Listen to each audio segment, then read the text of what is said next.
So today we will revise mechanical properties of fluids. Okay. Notes सुद्धा मी share करतोय. Okay, व्यवस्थित लक्ष द्या. नोट्स मध्ये सगळे जेई नीटचे पॉइंट, सीईटीचे पॉइंट सगळे डिस्कस होतीलच. प्लस त्यात जेवढे बोर्डला लागणारे डेरिव्हेशन्स आहेत ते सुद्धा आपण परत एकदा डिस्कस करू. ठीक आहे.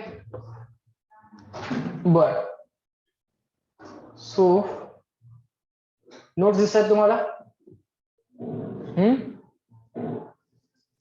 स्क्रीनवरती नोट्स दिसतात आता.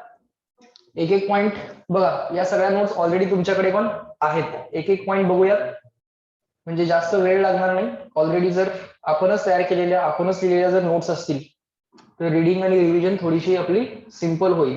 ओके. सो एक एक पॉइंट आपण रीड करू, डिस्कस करू. सगळे थिअरॉटिकल पॉइंट्स पहिल्यांदा बघून घेऊ, सगळे फॉर्म्युले पहिल्यांदा बघून घेऊ. मग त्यानंतर तुम्ही याचा करस्पॉन्डिंग बोर्डचा एक्सरसाइज रिवाइज करा आणि याचे करस्पॉन्डिंग एमसीक्यूज सॉल्व्ह करा. म्हणजे तुमचं दोन्ही काम एकत्र होईल.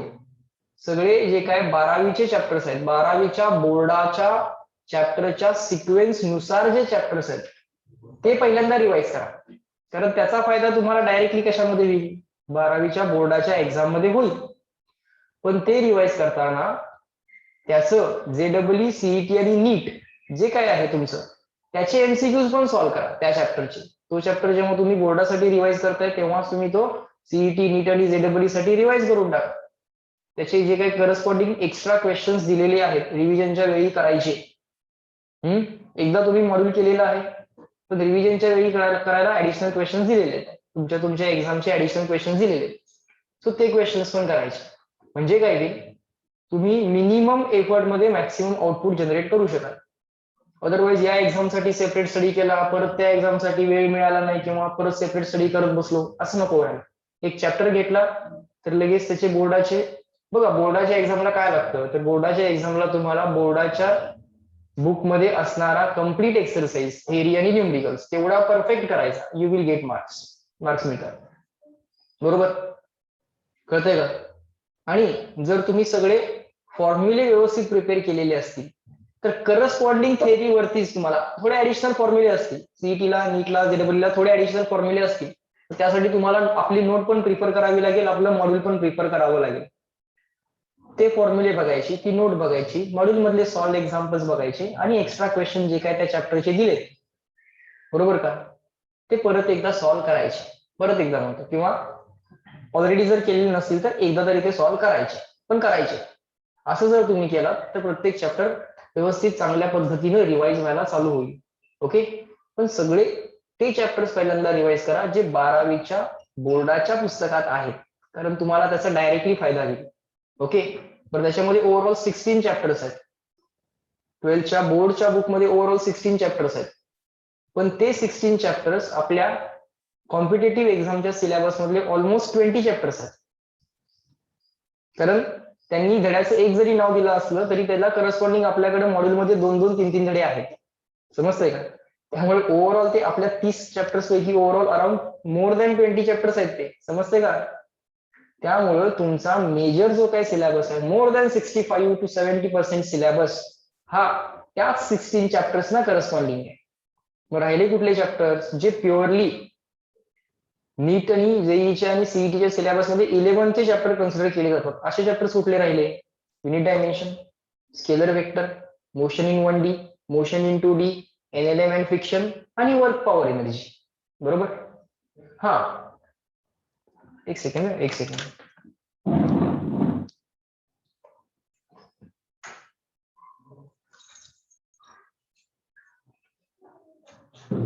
हा, आता राहिले कुठले चॅप्टर्स? सर्क्युलर मोशन, जो आपण रोटेशनल साठी ऑलरेडी रिवाइज केलाय, म्हणजे त्याचा प्रश्नच नाहीये. तो आपला कॉम्पिटेटिव्ह मधला 11th चॅप्टर आहे, पण सर्क्युलर मोशन आपला ऑलरेडी रिवाइज आहे. बरोबर? रोटेशनल मोशन आपल्या कॉम्पिटेटिव्ह मध्ये 11th चॅप्टर आहे, पण तो पण 12th मध्ये होऊन जातोय. मेकॅनिकल प्रॉपर्टीज ऑफ फ्लुइड, म्हणजे फ्लुइड मेकॅनिक्स जे काय आहे ते सुद्धा कॉम्पिटेटिव्ह मधलं 11th आहे, पण बोर्ड मधलं काय आहे ते 12th वालच आहे, त्यामुळे ते सुद्धा ऑलरेडी झालंय. मग 11th चॅप्टर करायचे राहिले कुठले तसं बघायला गेलं तर कॉम्पिटेटिव्ह मधले मॉड्यूल 1 आणि 2 मधले 11th चॅप्टर कुठले करायचे राहिले? Unit dimension, scalar vector, 1D 2D, NLM friction, work power energy, हे 5 चॅप्टर्स फक्त राहतात आणि हे पाचीच्या चॅप्टर्स इझी आहेत की नाही. हे बेसिक्स आहेत. हे बेसिक चॅप्टर आपण प्रत्येक चॅप्टर मध्ये त्याचं बेसिक वापरतच असतो. हेच चॅप्टर्स आपण युज करत आलोय. कन्झर्वेशन ऑफ एनर्जी वगैरे जे काय ते प्रत्येक वेळी आपण प्रत्येक चॅप्टर मध्ये वापरत आलेलोच आहे. बरोबर. राहतो एक चॅप्टर तो म्हणजे थर्मल फिजिक्स. पण त्या थर्मल फिजिक्स मधलं सुद्धा थर्मोडायनॅमिक्स जे काय आहे ते पण 12च्या बोर्डच्या सिलेबस मध्ये आहे. बरोबर का. त्यामुळे तो सुद्धा चॅप्टर तुमचा जो कॉम्पिटेटिव्ह मधला 11th वाला आहे तो सुद्धा 12च्या सिलेबस मध्येच होऊन जातो. आलं का लक्षात. त्यामुळं बोर्डच्या 12च्या बोर्डच्या बुकचा जो काही सिक्वेन्स आहे किंवा त्यात जे काही लिहिलेले 16 नंबर ऑफ चॅप्टर्स आहेत ते चॅप्टर्स प्रॉपरली बोर्डसाठी ऍज वेल एज तुमच्या कॉम्पिटेटिव्ह एक्झाम साठी प्रिपेअर करा. If you prepare that you cover most of the chapters of 11th as well as 12th of competitive exam. लक्षात आलं का तुम्हाला. म्हणजे काय होईल तुमचे most of the chapters almost 70% chapters तुमचे इथनं क्लिअर होतात. मग एक 5-6 चॅप्टर्स राहतात. समजतंय का. इव्हन थर्मल फिजिक्स मधलं सुद्धा थर्मोडायनॅमिक्स 12th मध्येच आहे. आपल्याला 12th ला बोर्ड मध्ये आहेच. त्यामुळे ते करताना आपण कम्प्लीटच करून टाकायचं. समजतंय का. म्हणजे काय की तुम्ही बोर्डासाठी पण ऑटोमॅटिकली प्रिपेअर कराल आणि ते प्रिपरेशन करताना तुम्ही तुमच्या कॉम्पिटेटिव्हची पण प्रिपरेशन कराल. म्हणजे काय की बोर्डची प्रिपरेशन करताना तुम्ही कॉम्पिटेटिव्हचा अभ्यास बंद केला असं होणार नाही.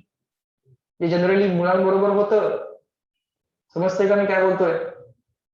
कळतंय का. जर वाईजली जर आपण विचार केला आणि जर आपण एक वाईज डिसिजन घेतलं की हे 12चे चॅप्टर बोर्डसाठी करताना तेच चॅप्टर्स मी कशासाठी करणार कॉम्पिटेटिव्ह साठी पण करणार. समजतंय का.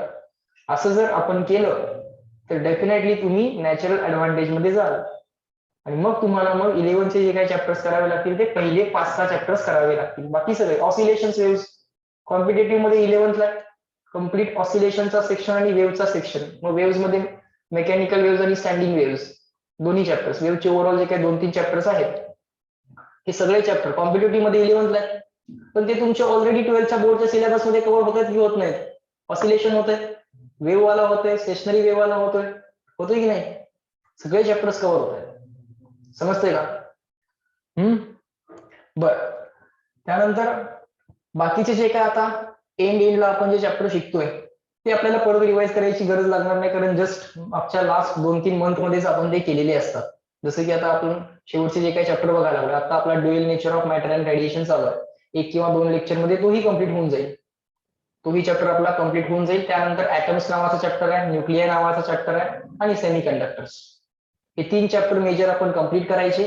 त्यानंतर जो एक लेंदी चॅप्टर राहतोय तो लेंदी चॅप्टर आहे जॉमेट्रिकल ऑप्टिक्स किंवा रे ऑप्टिक्स. बरोबर. तो 12च्या बोर्डच्या सिलेबसला तर नाहीये. बरोबर. तो 12च्या बोर्डच्या सिलेबसला तर नाहीये. मग आपण पहिल्यांदा काय करायचं. हे जे काही 3 चॅप्टर्स आपले राहतात कुठले ऍटम्स ह्याच्या पुढचा बोलतोय मी. आता आपला जो काही चॅप्टर आहे त्याच्या पुढचा कुठला ऍटम्स, त्यानंतर न्यूक्लियर आणि त्यानंतर semiconductors. Okay. Formula based chapters आहेत. फॉर्म्युले लक्षात ठेवायचे आणि डायरेक्टली अप्लाय करायचे. थेरी असेल, फॉर्म्युले असतील, डायरेक्ट ऍप्लिकेशन आहे. ओके. सो ते सुद्धा आपण जितक्या लवकर कम्प्लीट करता येतील तितक्या लवकर कम्प्लीट करू. ओके. म्हणजे काय होईल तुमच्याकडे जास्तीत जास्त टाइम शिल्लक राहील परत सेल्फ स्टडीसाठी. मग राहतोय चॅप्टर आपला जॉमेट्रिकल ऑप्टिक्स जो थोडा लेंदी पण आहे. ओके. ऑलमोस्ट 25 ते 30 लेक्चर्सच लागतील त्याला. पण चॅप्टर तो लेंदी आहे. मग आपण काय करायचं त्याच्यासाठी आपण ऑलरेडी तर त्याचे व्हिडिओ शूट करून ठेवलेले आहेत. Okay. So nothing to fear about. Okay. कारण तो चॅप्टर जर आपण मध्येच प्रिपेअर करत बसलो तर काय होतंय 12च्या बोर्डला तो चॅप्टर एक तर नाहीये आणि त्या चॅप्टरचे आले तर मॅक्सिमम किती क्वेश्चन्स येऊ शकतील एक्झाम मध्ये. नीटचा जर विचार केला तर मॅक्सिमम 2 किंवा 3. जेईचा विचार केला तर मॅक्सिमम 1 क्वेश्चन. सीईटीचा विचार केला की मॅक्सिमम 1 किंवा 2. ओके. एवढे क्वेश्चन त्या चॅप्टर मधून येऊ शकतात. मग हा चॅप्टर जो काय आहे हा चॅप्टर आपला एकदा सगळा जेवढे आता मॉडर्न फिजिक्सचे जेवढे चॅप्टर्स आपले राहिलेले आहेत तेवढे कम्प्लीट करायचे. तेवढे कम्प्लीट केल्यानंतर तुमची प्युअरली रिव्हिजनच चालू राहील. मग काही वेगळं तर करायचं नाहीये आपल्याला. बरोबर का. मग एक चॅप्टर तुम्ही रिवाइज करत असाल. साइड बाय साइड एक व्हिडिओ तुम्हाला मी रोज त्याचा असाइन करत जाईल. ऑन अन ऍव्हरेज 40 मिनिटाचा ऍव्हरेज व्हिडिओ असेल. 1.5 तासाचा नाही आहे तो व्हिडिओ. 90 मिनिटाचा व्हिडिओ नसेल. दिवसाला 40 मिनिटं फक्त तो व्हिडिओ बघायचा. असे साधारण एक 25 ते 30 लेक्चर्स असतील ऑन एन एव्हरेज 40 मिनिट वाले. 40-45 मॅक्सिमम 45.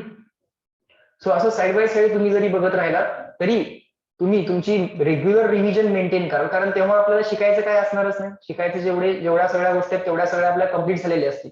म्हणजे तुमच्याकडे आता दिवसभर पूर्णपणे वेळ असेल रिव्हिजनसाठी. आणि परत त्याच दिवशी काय करायचं, इव्हिनिंगला एक 40 मिनिटाचा व्हिडिओ बघायचा, तेवढीच व्हिडिओ बघत तेवढीच नोट लिहायची, व्हिडिओ बघायचा तेवढीच नोट लिहायची, व्हिडिओ पॉज करायचा नोट लिहायची. असं ते एक चॅप्टर पण शेवटी कम्प्लीट करून घ्यायचा. ओके, त्या चॅप्टरचे मॉड्यूल मधले एमसीक्यू सॉल्व्ह करायचे. ओके, तो चॅप्टर तुम्ही बोर्डाच्या एक्झाम नंतर जास्त रिगरसली करा. कळतंय का? कारण तो तुमच्या बोर्डच्या एक्झामला असणार नाही. पण बोर्डच्या एक्झामला जेवढे चॅप्टर्स आहेत तेवढे चॅप्टर्स व्यवस्थित जास्त रिगरसली करा. आधी बोर्डच्या एक्झामच्या आधी करा, बोर्डसाठी पण प्रिपेअर करा आणि तेच चॅप्टर तुमच्या कॉम्पिटेटिव्ह साठी पण प्रिपेअर करा. म्हणजे तुम्हाला डबल काम करावं लागणार नाही. समजतंय का? लॉजिक लक्षात आलंय तुम्हाला? बरोबर. हे सगळं आता जरा सिरियसली फॉलो करायला सुरू करा. रोज इथं बसून दुपारी डाऊट्स विचारायला चालू करा. एक चॅप्टर जो आपण सॉल्व्ह करतोय त्याचे जे काही तुमचे डाऊट्स येत आहेत, जे काही तुम्ही सॉल्व्हिंग करताय, ग्रुप्स मध्ये बसा तसंही चालेल, किंवा ग्रुप्स मध्ये येऊन डाऊट्स विचारा तसंही चालेल. पण आता इथे बसून ते सॉल्व्हिंग कम्प्लीट करायला चालू करा. तर थोडंसं सिरियस होऊयात पुढचे 4-5 महिने, म्हणजे किंवा 5-6 महिने, 6 महिने, जोपर्यंत आमची फायनल एक्झाम होत नाही तोपर्यंत जरा आपण सिरियसली हे सगळं काम करूयात. आले लक्षात? चालू करूया रिव्हिजन.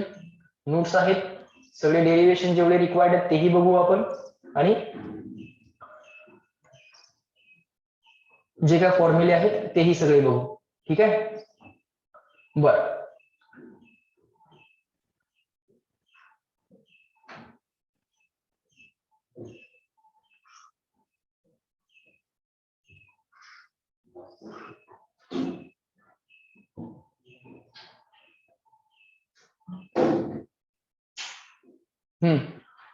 बघा,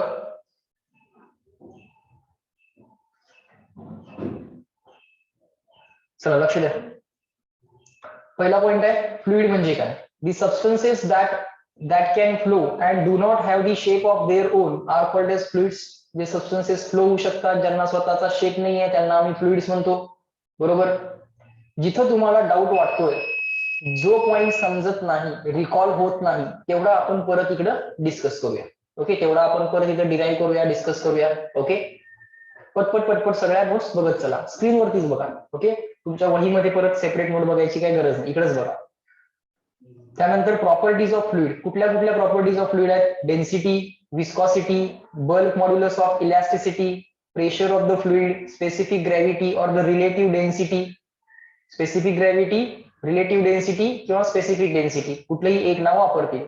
एक 1 बाय 1 सगळ्या प्रॉपर्टीज आपण या चॅप्टर मध्ये थोड्या आणि नेक्स्ट चॅप्टर मध्ये थोड्या अशा आपण त्या रिवाइज करणार आहोत. ओके, पहिली प्रॉपर्टी आहे डेन्सिटी.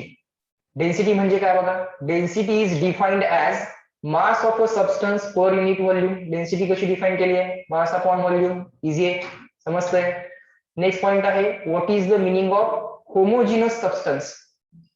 कुठल्या सबस्टन्सला होमोजिनियस सबस्टन्स म्हणायचं? The homogeneous substances have the same value of density at all points throughout their volume. एखाद्या मटेरियलच्या कुठल्याही पॉइंटला जर तुम्ही डेन्सिटी चेक केली आणि ती डेन्सिटी जर सेमच असेल तर त्या सबस्टन्सला काय म्हणायचं आहे? होमोजिनस. पण एखाद्या सबस्टन्सच्या प्रत्येक पॉइंटला डिफरंट डेन्सिटी असेल, then that substance will be called as non homogeneous. बरोबर का? प्रत्येक पॉइंटला सेम डेन्सिटी म्हणजे होमोजिनस, आणि प्रत्येक पॉइंटला डिफरंट डेन्सिटी म्हणजे नॉन होमोजिनस. म्हणजे होमोजिनस, नॉन होमोजिनस आम्हाला समजतंय. नेक्स्ट फॉर्म्युला आहे density at a given point. Next formula आहे density at a given point. कसं बघणार? गिवन पॉइंटला point mass DM divided by given पॉइंटचा पॉइंट व्हॉल्यूम डीव्ही. गिवन पॉइंटला असणारा point mass DM divide by given पॉइंटला असणारी व्हॉल्यूमची व्हॅल्यू, पॉइंट व्हॉल्यूमची value DV, DM by DV किंवा point mass DM upon point volume DV. असं करून मास अपॉन व्हॉल्यूम करून तुम्ही डेन्सिटी कॅल्क्युलेट करू शकता. फॉर्म्युला काय आहे डेन्सिटी ऑफ वॉटरचा? सॉरी, व्हॅल्यू काय आहे डेन्सिटी ऑफ वॉटरची? 1000 kg per मीटर क्यूब. आणि सीजीएस मध्ये करायचं असेल तर 1 gram per cubic centimetre. Okay, density of water is 1000 kg per meter cube and in CGS it is 1 gram per cm cube. Clear? बरोबर का? चला पुढे. जो पॉइंट रिपीट करायचा आहे मला तुम्ही सांगायचं आहे ना, जसं डायरेक्टली पुढे जायचं नाही, सांगायचं. नेक्स्ट पॉइंट आहे बघा, स्पेसिफिक ग्रॅव्हिटी म्हणजे काय, डेन्सिटी म्हणजे काय आम्ही बघितलं. नेक्स्ट पॉइंट आहे specific gravity of any substance. तसं ती लिक्विडला पण असते, सॉलिडला पण असते, कुठल्याही सबस्टन्स असते, इव्हन गॅसला पण असू शकते. स्पेसिफिक ग्रॅव्हिटी किंवा relative density, it is the ratio of density of substance to the density of water at 4 degree Celsius. मटेरियलची density divide by density of water. पण डेन्सिटी ऑफ वॉटर किती, density of water कुठल्या टेम्परेचरला घ्यायची आहे, 4 degree Celsius. So specific gravity rho SP, SP म्हणजे काय, specific gravity. Rho SP is equal to rho material upon rho water or density of material upon density of water. मला सांगा density upon density म्हणजे unit तर cancel होणार, unit तर काय होणार, कॅन्सल होणार. म्हणजे स्पेसिफिक ग्रॅव्हिटी किंवा स्पेसिफिक डेन्सिटी जी असते ती युनिटलेस असते. ती काय असते, युनिटलेस असते. बरोबर. डेन्सिटी ऑफ मर्क्युरी, एक इन्फॉर्मेशन म्हणून आपल्याला लक्षात ठेवायची आहे. Density of mercury rho H G, किती आहे डेन्सिटी ऑफ मर्क्युरीचा number, 13.6 gram per CM cube. Okay, 13.6 gram per CM cube. आता हे जे काय आहे हे सीजीएस युनिट मध्ये आपण लिहिलं. 13.6 density of mercury is 13.6 gram per CM cube. Density of mercury is 13.6 gram per CM cube. पण समजा मला हे एसआय युनिट मध्ये कन्वर्ट करायचं आहे, तर 13.6 ऍज इट इज ठेवा. ग्रामला कसं रिप्लेस करता येते, 10⁻³ kg. सेंटीमीटरला कसं रिप्लेस करता येते, 10⁻² मीटर. या सेंटीमीटरचा काय करायचं आहे, क्यूब करायचा आहे. सो फायनल आन्सर काय येते बघा, 13.6 इंटू हा 10⁻³ ऍज इट इज, हा -2 चा ब्रॅकेट क्यूब, 10⁻² चा bracket cube. Index of index is multiplication of index, म्हणजे इथे होणार 10⁻⁶. हे -3 हे -6 कॅन्सल, खाली आलं -3, हा खालचा -3 वरती गेला, झाला +3. म्हणजे 1000 ने याला मल्टिप्लाय केलं, 1000 ने याला मल्टिप्लाय केलं तर किती होणार, 13,600. आन्सर आलं फायनल kg पर मीटर क्यूब. बरोबर का. सो 13,600 डेन्सिटी ऑफ मर्क्युरी काय लक्षात ठेवणार, बोला, 13,600 kg पर मीटर क्यूब. आणि ग्राम पर सीएम क्यूब मध्ये किती density of mercury, 13.6 gram per CM cube. Similarly density of water, वॉटरची density KG per metre cube मध्ये किती आहे, 1000 केजी पर मीटर क्यूब मध्ये किती आहे, 1000 KG per metre cube. Okay, आणि सीजीएस मध्ये किती आहे, 1 ग्राम पर सीएम क्यूब. या चॅप्टर मध्ये या व्हॅल्यूज तुम्हाला लक्षात ठेवाव्या लागतील. ओके, या व्हॅल्यूज तुम्हाला सेपरेटली प्रत्येक वेळी कुणी देणार नाही. ओके, त्यानंतर काही न्यूमरिकल्स आपण सॉल्व्ह केलेले आहेत. न्यूमरिकल्स आपण नंतर बघू, पण त्याआधी सगळे थेरॉटिकल पॉइंट्स आणि सगळे फॉर्म्युले आपण बघूया. ओके, न्यूमरिकल्स तुम्ही घरी जाऊन परत एकदा सॉल्व्ह एक्झाम्पल सगळे बघू शकताय. ओके, त्यात परत जे तुम्हाला डाऊट्स आहेत ते तुम्ही मला परत सेपरेटली विचारा. पण सगळे थेरॉटिकल पॉइंट जे काय आहेत ते सगळे परत एकदा डिस्कस करूयात. नेक्स्ट पॉइंट आहे बघा, फ्लुइड स्टॅटिक्स. फ्लुइड स्टॅटिक्स म्हणजे काय असणार आहे, जिथं आम्ही फ्लुइड रेस्टला जिथं जिथं आहे त्या रेस्ट वाल्या फ्लुइडचा स्टडी आम्ही करणार आहोत. फ्लुइड मोशन मध्ये नाहीये, फ्लुइड कसं आहे, रेस्टला आहे. आणि फ्लुइड रेस्टला असताना ज्या ज्या प्रॉपर्टीज दाखवतं त्या सगळ्या प्रॉपर्टीजचा स्टडी आम्ही फ्लुइड स्टॅटिक्स मध्ये करणार आहोत. ओके, बरं. Fluid statics is a branch of mechanics which deals with the forces acting on the fluid which are at rest.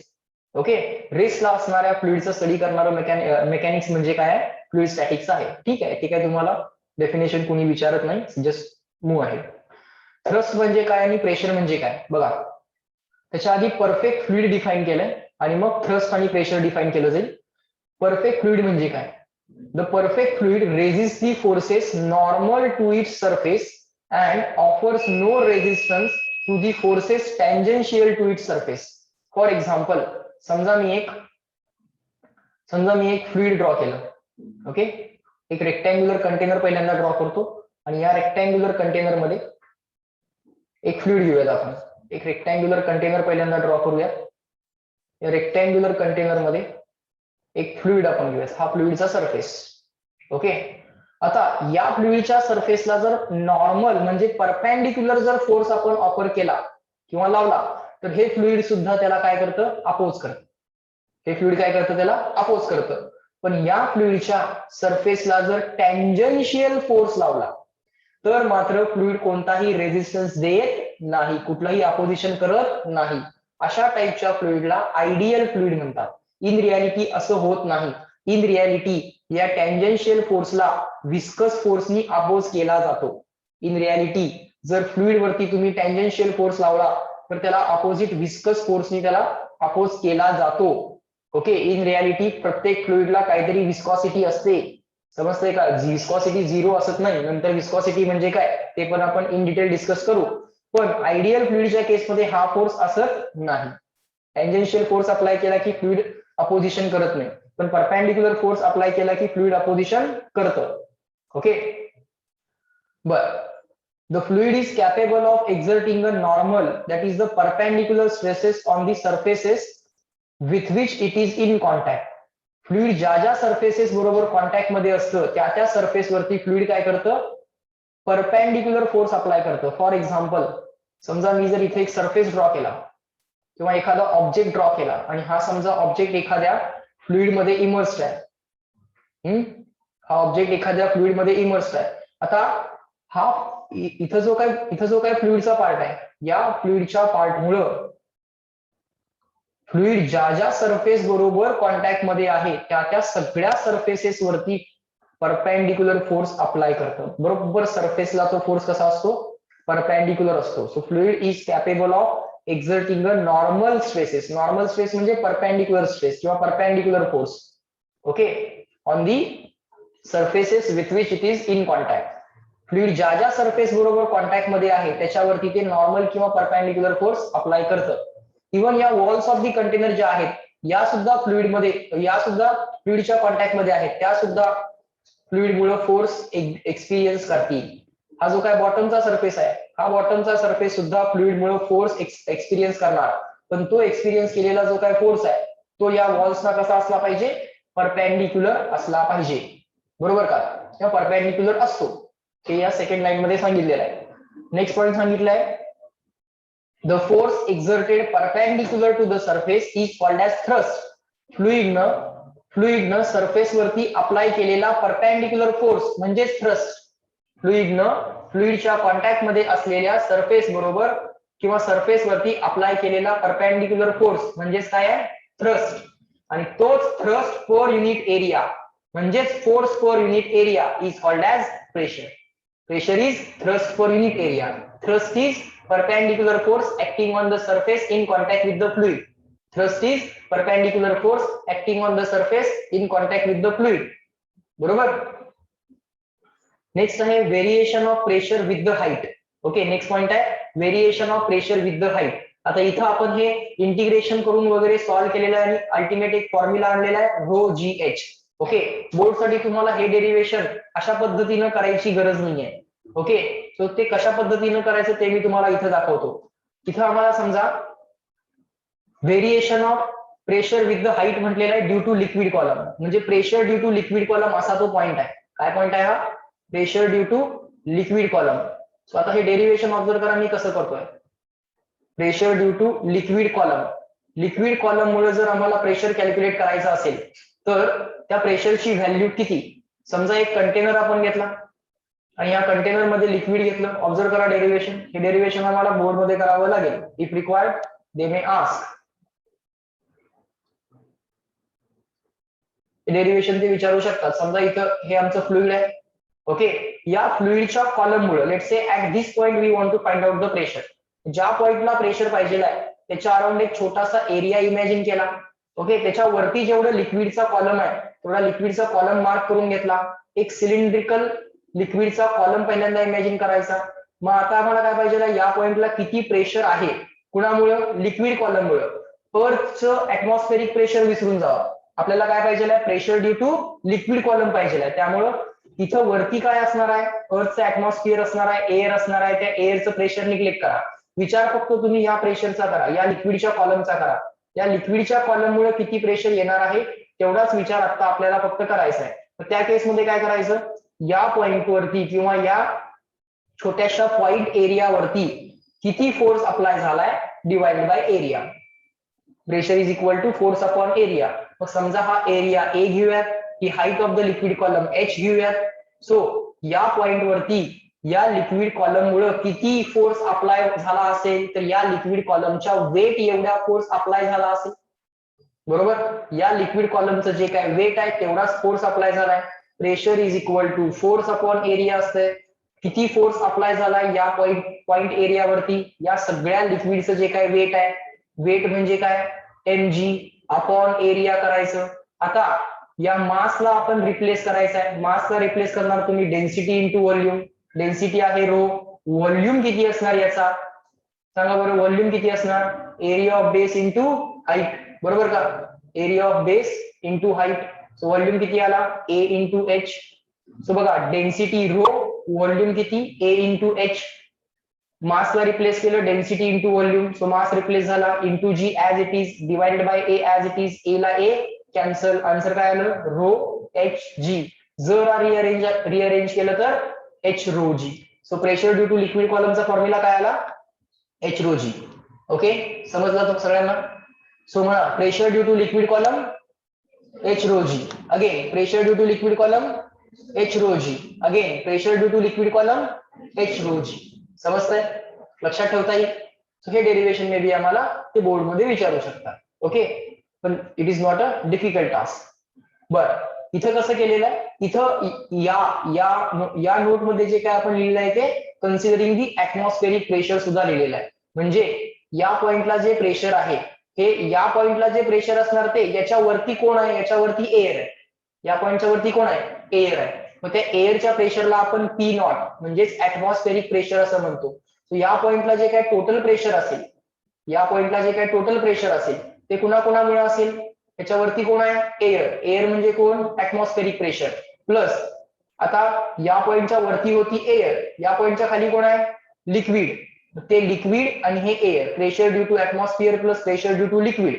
Pressure due to atmosphere PATM किंवा P naught plus pressure due to liquid किती असतंय H rho जी. बघा हा formula तयार झाला का, total pressure at a given point in the liquid. बरोबर. So at given depth H, depth H ला at given depth H liquid मुळे प्रेशर किती आलं, at given depth H liquid मुळे प्रेशर किती आलं एच रो जी. लिक्विड मुळे pressure असते ते H rho G plus atmospheric असेल. जर टोटल पाहिजे असेल तर, टोटल प्रेशर पाहिजे असेल तर तुम्ही ऍटमॉस्फेरिकला पण कन्सिडर कराल. म्हणजे वरती काय आहे बघा आणि मग विचार करा. पुढं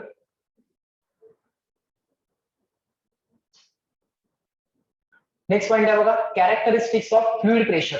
नेक्स्ट पॉइंट आहे कॅरेक्टरिस्टिक्स ऑफ फ्लुइड प्रेशर. पहिली कॅरेक्टरिस्टिक आहे pressure at a point acts equally in all direction. Given पॉइंटला जर तुम्हाला प्रेशर विचारात घ्यायचं असेल तर त्याची डायरेक्शन जर तुम्हाला ठरवायची असेल तर तुम्हाला pressure acts at all direction असं म्हणावं लागतं. फॉर एक्झाम्पल वॉट, बघा समजा लिक्विडच्या जर तुम्ही आतला कुठलाही पॉइंट कन्सिडर केला, ओके, मग या पॉइंटला तुम्हाला प्रेशरची डायरेक्शन चेक करायची किंवा प्रेशरमुळे येणारा फोर्स चेक करायचा आहे. काही नाही, तुम्ही या पॉइंटला जावा. या पॉइंटला जर तुम्ही असा एरिया जर पकडला, या एरियावरती लिक्विड असा फोर्स लावेल. या पॉइंटला जाऊन तुम्ही असा एरिया पकडला तर या एरियावरती लिक्विड असा फोर्स लावेल. त्या पॉइंटला जर एरिया तुम्ही असा पकडला तर लिक्विड असा फोर्स लावेल. लिक्विड हे एरियाला ऑलवेज परपेंडिक्युलर फोर्स लावतं. लिक्विड त्याच्या कॉन्टॅक्ट मध्ये असणाऱ्या एरियाला ऑलवेज परपेंडिक्युलर फोर्स लावतो. त्या पॉइंटच्या जवळ तुम्ही असा एरिया धरला तर लिक्विड असा फोर्स लावेल. त्या पॉइंटच्या जवळ तुम्ही असा एरिया धरला तर लिक्विड असा फोर्स लावेल. So pressure acts at all the points.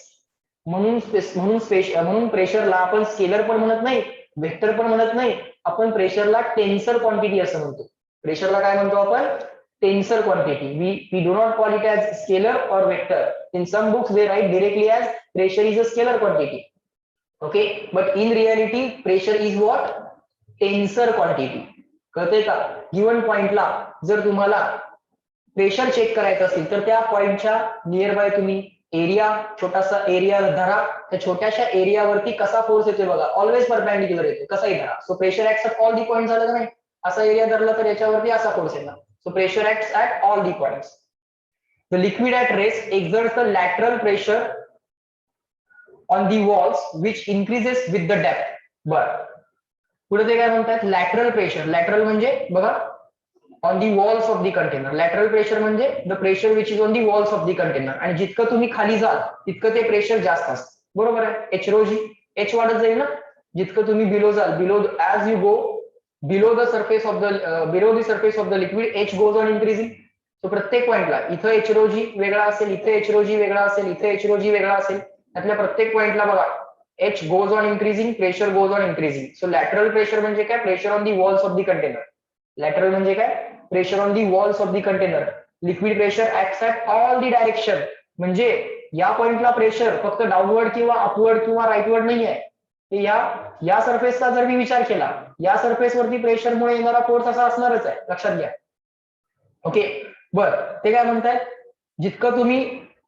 जितकी डेप्थ वाढत जाईल as you go below the liquid, जसं तुम्ही लिक्विड मध्ये अजून डीपर जाता, तसं हा जो काय प्रेशरमुळे येणारा फोर्स आहे किंवा ते जे काय प्रेशर आहे ते इन्क्रीज होत जातं. बरोबर आहे. एच रो जी इन्क्रीज होत जातोय, सो ऑटोमॅटिकली प्रेशर इन्क्रीज होत जाईल. ओके, थर्ड पॉइंट काय सांगितलं बघा, pressure acts normally that is perpendicular on any area in what ever orientation the area may be held. बरोबर का. लिक्विडच्या कॉन्टॅक्ट मध्ये एरिया कसाही असू दे, त्या एरियावरती लिक्विडमुळे येणारं प्रेशर कसं असतं, परपेंडिक्युलर असतं. बरोबर का. मग एरिया तुम्ही असा हॉरिझॉन्टल ठेवलाय, लेफ्ट साईडला ठेवलाय, राईट साईडला ठेवलाय, कसाही ठेवा, हे जर लिक्विड समजा अशा टाईपचं कंटेनर आपण घेतलं आणि त्याच्यामध्ये जर आपण लिक्विड घेतलं, आता या एरियावरती फोर्स कसा येणार, या एरियावरती या सगळ्या लिक्विडमुळे फोर्स कसा येणार, असा आहे. बरोबर का.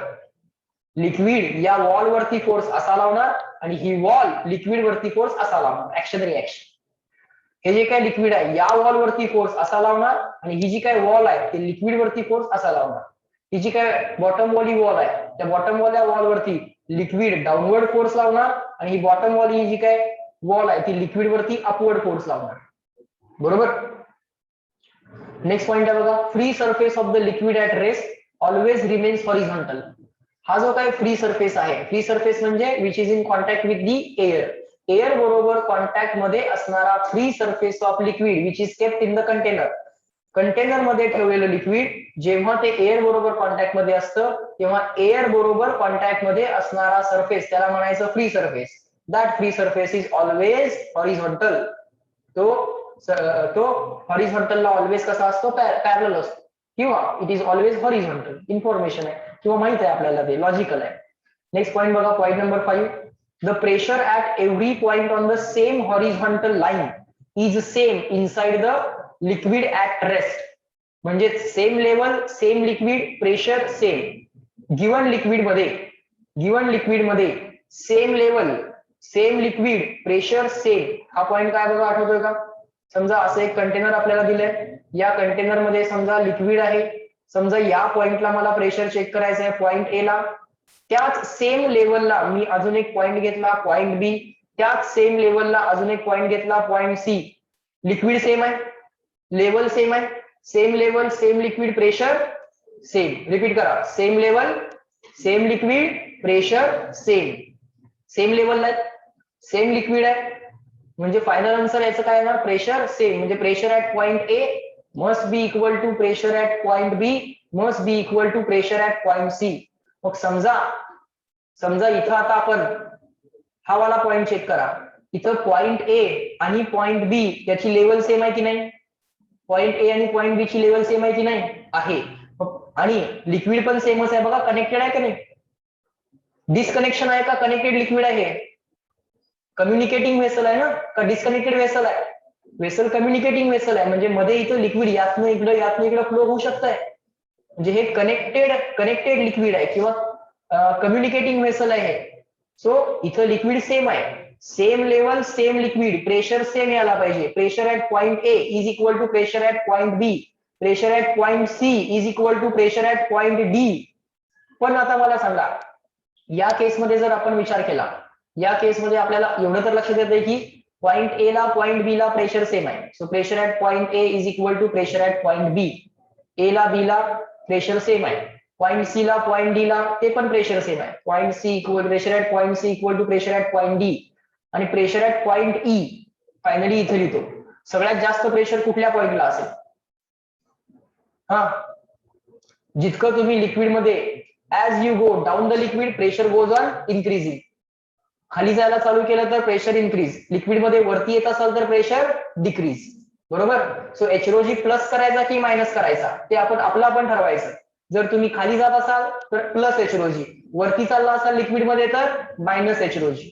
As you go down the liquid plus H rho G, as you go up the liquid minus H rho G. Okay, so सगळ्यात जास्त प्रेशर असणार पॉइंट ई ला, मग असणार सी आणि डी ला, आणि मग सगळ्यात कमी प्रेशर असणार ए आणि बी ला. मग इथं कसं होणार? Point pressure at point E is highest, then the pressure at point C and D, then the pressure at point A and B. बरोबर. बरं, दुसरं इथे एक हायड्रोस्टॅटिक पॅराडॉक्स पण दाखवलेला आहे, जरा चेक करा. इथं हायड्रोस्टॅटिक पॅराडॉक्स वाला एक क्वेश्चन आहे. मला सांगा, इथे डिफरंट शेपचे लिक्विड्स आहेत, आठवतो का बघा? हा पण डिफरंट शेपचे लिक्विडचे कंटेनर घेतलेले आहेत. हा एक कंटेनर आहे, त्यानंतर असा एक कंटेनर आहे, त्यानंतर एक any general any random random container पण आहे. यात काय करूयात, ही जी काय ग्राउंड लेवल आहे ती सेम ठेवूयात, लिक्विडची वॉटर लेवल जी काय आहे ती पण सेम ठेवूयात. आता तुम्ही म्हणाल सर इथं जास्त वॉटर आहे, जिथं जास्त वॉटर आहे तिथं जास्त प्रेशर यायला पाहिजे, जिथं कमी वॉटर आहे तिथं कमी प्रेशर यायला पाहिजे. पण प्रेशर किती वॉटर प्रेझेंट आहे त्याच्यावरती डिपेंडेंट नसतं, वॉटरची किती हाईट गिवन पॉइंटच्या अबो आहे. म्हणजे हा समजा जर पॉइंट ए म्हटला, हा समजा पॉइंट बी म्हटला, हा समजा पॉइंट सी म्हटला, पॉइंट ए ला प्रेशर किती येणार? Atmospheric plus H rho G. Point B ला किती येणार? Atmospheric plus H rho G. Point C ला किती येणार? Atmospheric plus H rho G. तिन्ही केस मध्ये एच सेम आहे ना? तिन्ही केस मध्ये एच सेम आहे ना? तिन्ही केस मध्ये एच जर सेम असेल तर या तिन्ही कंटेनर साठी प्रेशर सेमच येणार. जरी असं वाटलं की इथं लिक्विडचा व्हॉल्यूम कमी आहे, सगळ्यात जास्त व्हॉल्यूम इथं आहे, सगळ्यात कमी व्हॉल्यूम इथं आहे, व्हॉल्यूम किती आहे डझंट मॅटर, लिक्विड किती आहे डझंट मॅटर, एचरोजी मॅटर करतोय, एच मॅटर करतोय. गिवन पॉइंटच्या अबो हाईट किती आहे ते मॅटर करतंय. समजतंय का? So pressure at point A is equal to pressure at point B is equal to pressure at point C. तिन्ही केसमध्ये सेम येणार, कारण गिवन पॉइंटला प्रेशर कसं काढतात? ऍटमॉस्फेरिक. गिवन पॉइंटला प्रेशर कसं काढायचं? काय काय या पॉइंटच्या वरती काय काय चेक करायचं? लिक्विड आहे आणि लिक्विडच्या वरती काय आहे? ऍटमॉस्फिअर आहे. मग ऍटमॉस्फेरिक प्रेशर म्हणजे या पॉइंटला जे काय प्रेशर आहे ते प्लस लिक्विड मुळे जे आहे ते एचरोजी, असं तुम्हाला कॅल्क्युलेट करावं लागतं. आता तिन्ही केसमध्ये atmospheric plus H rho G, atmospheric plus H rho G, atmospheric plus H rho G, तिन्ही केसमध्ये प्रेशर काय येणार? सेम येणार, irrespective of shape of container. त्याला म्हणतात हायड्रोस्टॅटिक पॅराडॉक्स. असं वाटतं की जिथं जास्त लिक्विड आहे तिथं प्रेशर जास्त असेल. अरे अमाऊंट ऑफ लिक्विड मॅटर करत नाही, हाईट ऑफ लिक्विड एचरोजी मॅटर करतो. समजतंय का? लेवल तर सेम आहे ना, तिन्ही केसमध्ये लेवल तर आम्ही सेमच ठेवले, म्हणजे तिन्ही केसमध्ये एच तर आम्ही सेम ठेवलाय. Okay, next, force due to fluid on the plane submerge surface. त्याचा एक क्वेश्चन आहे, क्वेश्चन्स आपण सगळे नंतर बघू शकतोय. ओके, पहिल्यांदा सगळे थेरॉटिकल पॉइंट सगळे परत एकदा बघून घ्या. नेक्स्ट पॉइंट आहे बघा, absolute pressure and gauge pressure. Next point आहे absolute pressure and gauge pressure. काय पॉइंट रीड करतो लक्ष द्या. Absolute pressure is the total pressure at a point. Given पॉइंटला असणारं टोटल प्रेशर त्याला काय म्हणायचं आहे? Absolute pressure. ठीक आहे, पुढे काय म्हटलेलं आहे? Gauge pressure. इन्फॉर्मेशन आहे, लक्षात ठेवायचे. गेज प्रेशर म्हणजे काय? Gauge pressure is the pressure relative to the local atmospheric pressure. आणि गेज प्रेशर आणि ऍब्सोल्यूट प्रेशर यांच्यामधला फॉर्म्युला काय दिलाय? Gauge pressure is equal to काय सांगितलं? Gauge pressure is the pressure relative to atmospheric pressure. Gauge pressure is equal to given पॉइंटला असणारं total pressure जे काय आहे ते चेक करा. टोटल प्रेशरलाच आपण काय म्हणतोय? ऍब्सोल्यूट प्रेशर, मायनस त्या ठिकाणी असणारं लोकल ऍटमॉस्फेरिक प्रेशर जे काय आहे ते. So pressure with respect to atmospheric pressure is called as gauge pressure, is called as gauge pressure relative to what? Atmospheric pressure. Okay, with respect to किंवा relative to what आपण check करत असतो ते subtract करायचं असतं. relative to PATM म्हणजे काय? relative to atmospheric pressure. So total pressure at given point minus the atmospheric pressure असं जर आम्ही केलं तर आम्हाला त्या पॉइंटला असणारं गेज प्रेशर मिळतं. सो गेज प्रेशर म्हणजे काय? Absolute pressure minus atmospheric pressure. So formula म्हणूया. ओके, बोला. Gauge pressure is equal to absolute pressure minus atmospheric pressure. Again, gauge pressure is equal to absolute pressure minus atmospheric pressure. Again, gauge pressure is equal to absolute pressure minus atmospheric pressure. Okay, सगळे फॉर्म्युले आपण असं म्हणूया आणि लक्षात ठेवूया. Next point आहे बघा, Pascal's law. Pascal's law directly statement बघा. आता स्टेटमेंट काय आहे? The pressure applied to the confined fluid, आणि ते फ्लुइड कसं पाहिजे? इनकॉम्प्रेसिबल पाहिजे, आणि ते फ्लुइड रेस्टला पण पाहिजे. The pressure applied to the confined fluid at rest is transmitted equally and undiminished to the every part of the fluid and the walls of the container. लिक्विडच्या कुठल्याही एका पॉइंटला जर तुम्ही प्रेशर अप्लाय केलं तर ते pressure at all the points equally आणि अनडिमिनिश transmit होतं, provided that the liquid is placed in the confined confined container. Liquid should be confined म्हणजे काय? समजा एक कंटेनर आपण असा घेतला, असा एक कंटेनर घेतला बघा, नीट समजून घ्या. इथे एक पिस्टन घेतलं, इथं पिस्टन आहे आणि हे कन्फाइन्ड लिक्विड आहे. कन्फाइन्ड लिक्विड म्हणजे त्याला कुठेही ओपनिंग नाही आहे. It is not open to atmosphere. समजून घ्या, it is not open to atmosphere. It is not open to atmosphere. Confined liquid झालं. या कन्फाइन्ड लिक्विड वरती आता समजा इथं मी एक एक्स्ट्रा प्रेशर दिलं 5 न्यूटनचं. इथं पिस्टन मी प्रेस करायला चालू केलं आणि एक्स्ट्रा प्रेशर किती दिलं? 5 न्यूटनचं. मी इथनं जर एक्स्ट्रा प्रेशर दिलं 5 न्यूटनचं तर यातल्या प्रत्येक पॉइंटला हे 5 न्यूटनचं एक्स्ट्रा प्रेशर जनरेट होणार. समजलं का? काय बोललो कळालं का? काय बोललो कळालं का? गिवन पॉइंटला, लिक्विडच्या कुठल्याही गिवन पॉइंटला जर तुम्ही थोडस एक्स्ट्रा प्रेशर अप्लाय केलं then it will be transmitted to all the points equally. म्हणजे 5 न्यूटनचं 5 न्यूटनचं प्रेशर नाही, 5 पास्कलचं प्रेशर म्हटलं पाहिजे. 5 न्यूटनचा फोर्स असेल, 5 pascal, newton per metre square is pascal. Pressure unit काय असेल? फोर्स पर युनिट एरिया म्हणजे newton per metre square.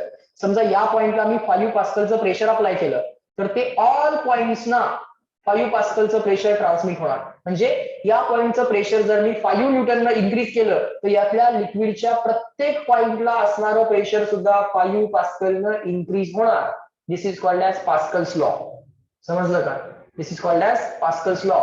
The pressure applied at any point of the confined liquid gets transmitted to all the points of the liquid equally and undiminished. Equally म्हणजे प्रत्येक पॉइंटला 5 आणि undiminished म्हणजे 5. या पॉइंटला 5 आहे, मग इथं 4, मग इथं 3, इथं 2, मग इथं 1 असं नाही होत. प्रत्येक ठिकाणी 5 तर 5. समजतंय ना? ओके, सो हे स्टेटमेंट लक्षात ठेवून तुम्हाला जर एखादी नोट विचारली तर लिहिता येईल. बरं, या प्रिन्सिपलचा यूज, पास्कल्स लॉचा यूज कुठं कुठं केला जातो? तर हायड्रॉलिक जॅक किंवा हायड्रॉलिक लिफ्ट आहेत, हायड्रॉलिक क्रेन्स आहेत.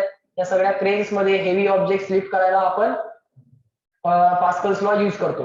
बघा इथं पास्कल्स लॉचं एक ऍप्लिकेशन आम्हाला त्यांनी दाखवलेलं आहे. इथे मी ड्रॉ करतो, बघा जरा समजून घ्या. समजा आम्हाला एखादं हेवी व्हेइकल लिफ्ट करायचं आहे. हेवी व्हेइकल लिफ्ट करायचं आहे. ह्युमन बिईंग तर स्मॉल फोर्स अप्लाय करू शकतो, आपण स्मॉल फोर्स अप्लाय करू शकतो, पण ऑब्जेक्ट तर लार्ज आहेत. स्मॉल फोर्स अप्लाय करून लार्ज ऑब्जेक्ट जर लिफ्ट करायचा असेल तर लार्ज फोर्स जनरेट केला पाहिजे. लार्ज फोर्स कसा जनरेट करायचा? ऑब्झर्व करा. लार्ज फोर्स जनरेट करायला तुमच्याकडं अशी अरेंजमेंट करता येते का? चेक करा. Can you do this? बघा, suppose if you are able to do the arrangement like this. एक अशी अरेंजमेंट करा. ठीक आहे, आता मी लवकर ड्रॉ करतो थोडस. काय केलं बघा, ऑब्झर्व करा. इथे एक पिस्टन ठेवलं, इथे एक पिस्टन ठेवलं. जो ऑब्जेक्ट लिफ्ट करायचा आहे तो हेवी ऑब्जेक्ट इथे ठेवला, बरोबर. आता हा ऑब्जेक्ट लिफ्ट करायला आपण पहिल्यांदा या पिस्टन वरती डाऊनवर्ड फोर्स अप्लाय केला पाहिजे. या पिस्टन वरती डाऊनवर्ड फोर्स अप्लाय केला की आपण अप्लाय केलेलं प्रेशर प्रत्येक पॉइंटला इक्वली आणि अनडिमिनिश ट्रान्समिट होणार. मग तेच प्रेशर इथं पण अवेलेबल होणार, बरोबर का? मग इथं जे काय फोर्स आपण अप्लाय केलाय या फोर्समुळे जे काय प्रेशर क्रिएट झालंय ते प्रेशर लिक्विडच्या प्रत्येक पॉइंटला ट्रान्समिट झालं, ते इथं पण अवेलेबल झालं आणि त्या फोर्सला करस्पॉन्डिंग इथं एक फोर्स क्रिएट झाला F2. समजा इथला सरफेस एरिया आहे A1 इथला सरफेस एरिया आहे A2, इथं जे काय प्रेशर जनरेट झालंय ते P1, इथं जे काय प्रेशर जनरेट झालं असेल ते P2, बरोबर का? इथपर्यंत लक्षात आलं का? आता मला सांगा, इथं जे काय प्रेशर आपण अप्लाय केलंय ते प्रत्येक पॉइंटला इक्वली आणि अनडिमिनिश ट्रान्समिट व्हायलाच पाहिजे, बरोबर? म्हणजे हे प्रेशर P1 आणि हे प्रेशर P2 एक्झॅक्टली इक्वल असलं पाहिजे. समजतंय का? Same level, same liquid pressure, same. हा पॉइंट बघा आणि हा पॉइंट बघा, सेम लेवलला आहेत की नाहीत? आहेत. मग आता आपण जर ते लॉजिक जरी युज केलं, कुठलं same level, same liquid pressure, same, तर त्या लॉजिक नुसार आपण पहिल्यांदा तर एवढं लिहू शकतो की P1 must be equal to P2. आता P1 किती असणार? P1 असणार ऍटमॉस्फेरिक प्रेशर, बघा समजून घ्या, ऍटमॉस्फेरिक प्रेशर प्लस या F1 मुळे किती प्रेशर आहे ते, बरोबर का? या पॉइंटला किती प्रेशर असणार? ऍटमॉस्फेरिक प्लस या F1 मुळे किती असणार? Pressure is equal to force upon area. F1 मुळे आलं ते F1 upon A1 is equal to P2 किती असणार? P2 ला जर विचार करायचा झाला तर ऍटमॉस्फेरिक प्लस या F2 मुळे असणारं प्रेशर, या F2 मुळे असणारं जे काय प्रेशर आहे, म्हणजेच या व्हेइकल मुळे असणारं जे काय प्रेशर आहे ते, कारण व्हेइकलचं वेट बॅलन्स करायची रिस्पॉन्सिबिलिटी आता आपण या F2 ला देणार आहोत. सो P2 या पॉइंटला जे काय टोटल प्रेशर असेल ते ऍटमॉस्फेरिक प्लस या F2 मुळे किंवा या व्हेइकल मुळे, कसंही म्हटलं तरी चालेल.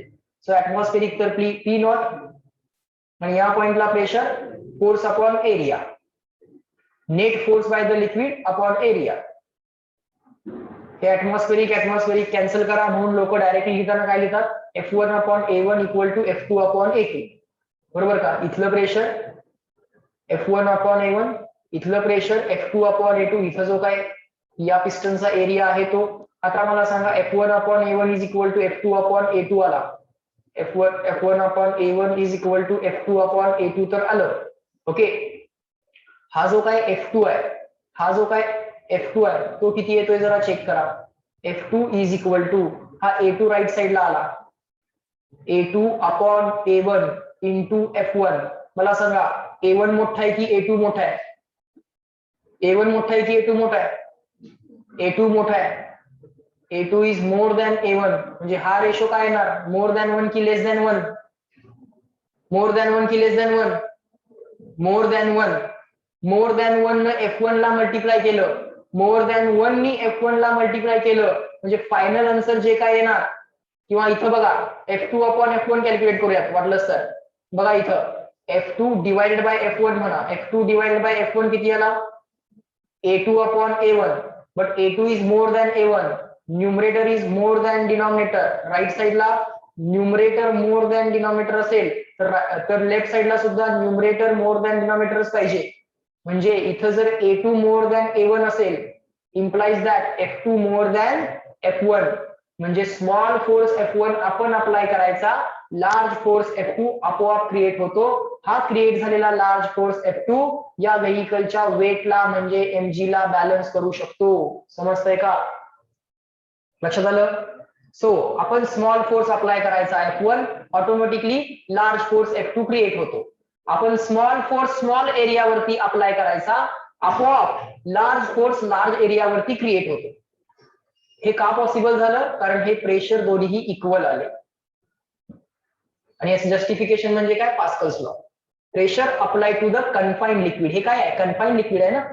या कन्फाइंड लिक्विडला कुठल्याही पॉइंटला जर तुम्ही प्रेशर अप्लाय केलं तर ते बाकीच्या सगळ्या पॉइंट्सना इक्वली ट्रान्समिट होतं. म्हणजे इथं जे काय एक्स्ट्रा प्रेशर तुम्ही अप्लाय केलं P1, ते एक्स्ट्रा प्रेशर प्रत्येक पॉइंटला ट्रान्समिट होणार. म्हणजे या पॉइंटला एक्स्ट्रा प्रेशर F1 मुळे या पॉइंटला जे प्रेशर आलं ते प्रत्येक पॉइंटला ट्रान्समिट होणार. या पॉइंटला अप्लाय झालेलं extra pressure is equal to या पॉइंटला आलेलं एक्स्ट्रा प्रेशर, म्हणून P1 इक्वल टू P2 तुम्ही लिहू शकता.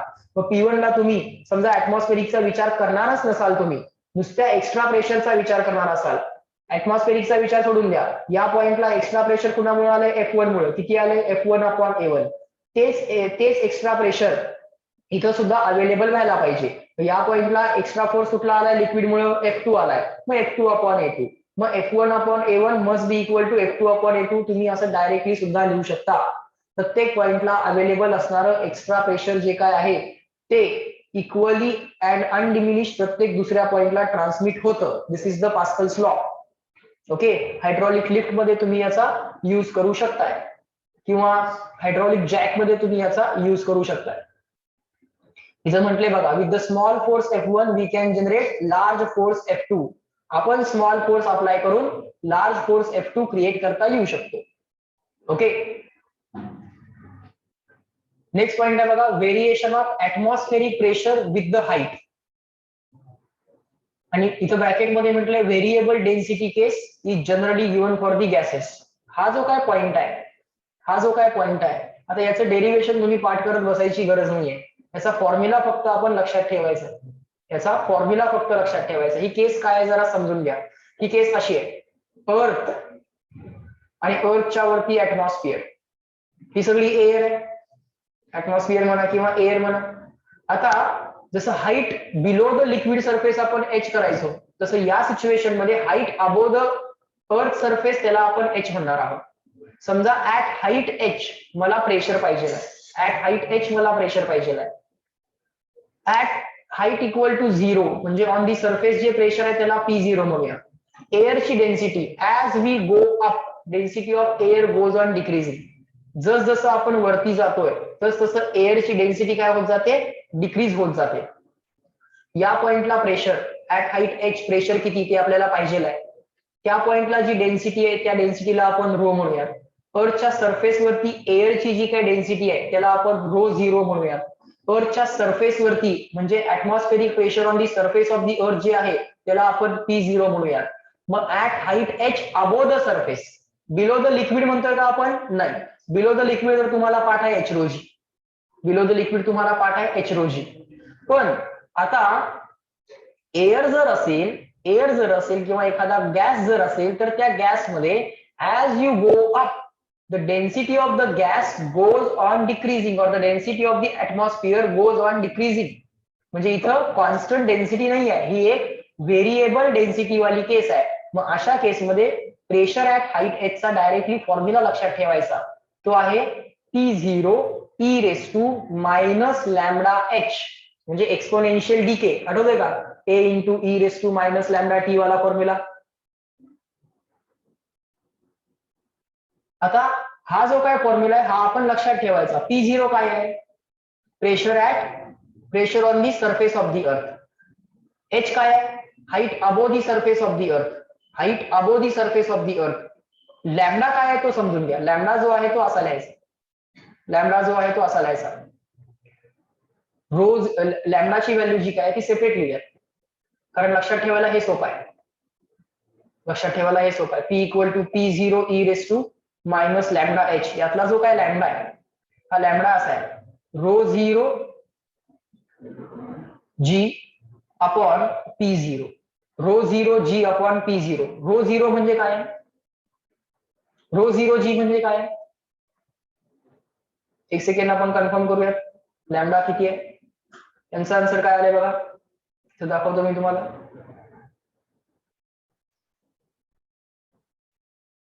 आहे का, रो0 जी एच अपॉन P0. इथं फायनल फॉर्म्युला आहे बघा, pressure at height H P is equal to P0 into e raise to minus H रो0 जी अपॉन P0. मग मी याच फॉर्म्युल्याला थोडस मॉडिफाय केलंय आणि लक्षात ठेवायला तो सोपा केलाय.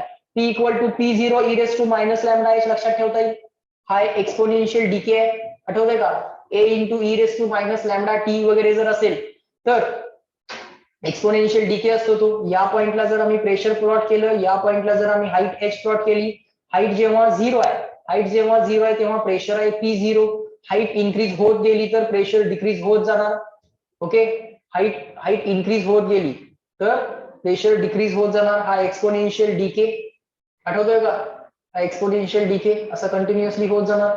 हे आपण बऱ्याच वेळा डिस्कस केलेलं आहे. Exponential decay P equal to P0 e raise to minus lambda H किंवा A is equal to A0 e raise to minus lambda T, असे एक्सपोनेन्शियल डीके आपण बऱ्याच वेळा डिस्कस केलेले आहेत. हा जो काय लॅम्बडा आहे तो लॅम्बडा फक्त लक्षात ठेवायचा, तो काय आहे, रो0 जी अपॉन P0. रो0 काय आहे, density of air at the surface of the earth. G काय आहे, acceleration due to gravity on the surface of the earth. P0 काय आहे, pressure of the pressure of the atmosphere at the surface of the earth, म्हणजे pressure at the surface, density at the surface. P म्हणजे pressure at height H, rho म्हणजे density at height H. Formula लक्षात ठेवायचा, P equal to P0 into e raise to minus lambda H. P equal to, म्हणा जरा formula, P is equal to P0 e raise to minus lambda H, आणि lambda काय आहे, row zero जी upon P0. लक्षात ठेवायचा, rarely विचारला जाईल. Of course हे डेरिवेशन तुम्हाला कोणी विचारणार नाहीये, हे डेरिवेशन नाही केले तरी चालतील, कारण हे डेरिवेशन विचारत नाहीत, पण हे फॉर्म्युले तुम्ही लक्षात ठेवा. म्हणजे एमसीक्यूज मध्ये जर इन केस एखादा डिफिकल्ट फॉर्म्युला जर त्यांनी विचारायचं ठरवलं, तर त्या केसमध्ये एखादा क्रिटिकल क्वेश्चन विचारायचं ठरवलं तर याच्यावरती विचारू शकतात. ओके, इथे एक्सपोनेन्शियल डिके पण दाखवलाय बघा, इथे एक्सपोनेन्शियल डिके पण दाखवलेला आहे. त्या लॅम्डाच्या व्हॅल्यूज आहेत. इकडं एच प्लॉट केला, इकडं पी प्लॉट केला. हे जे काय प्रेशर आहे एक्सपोनेन्शियली डिके होताना दिसतंय, डिक्रीज होत जाते.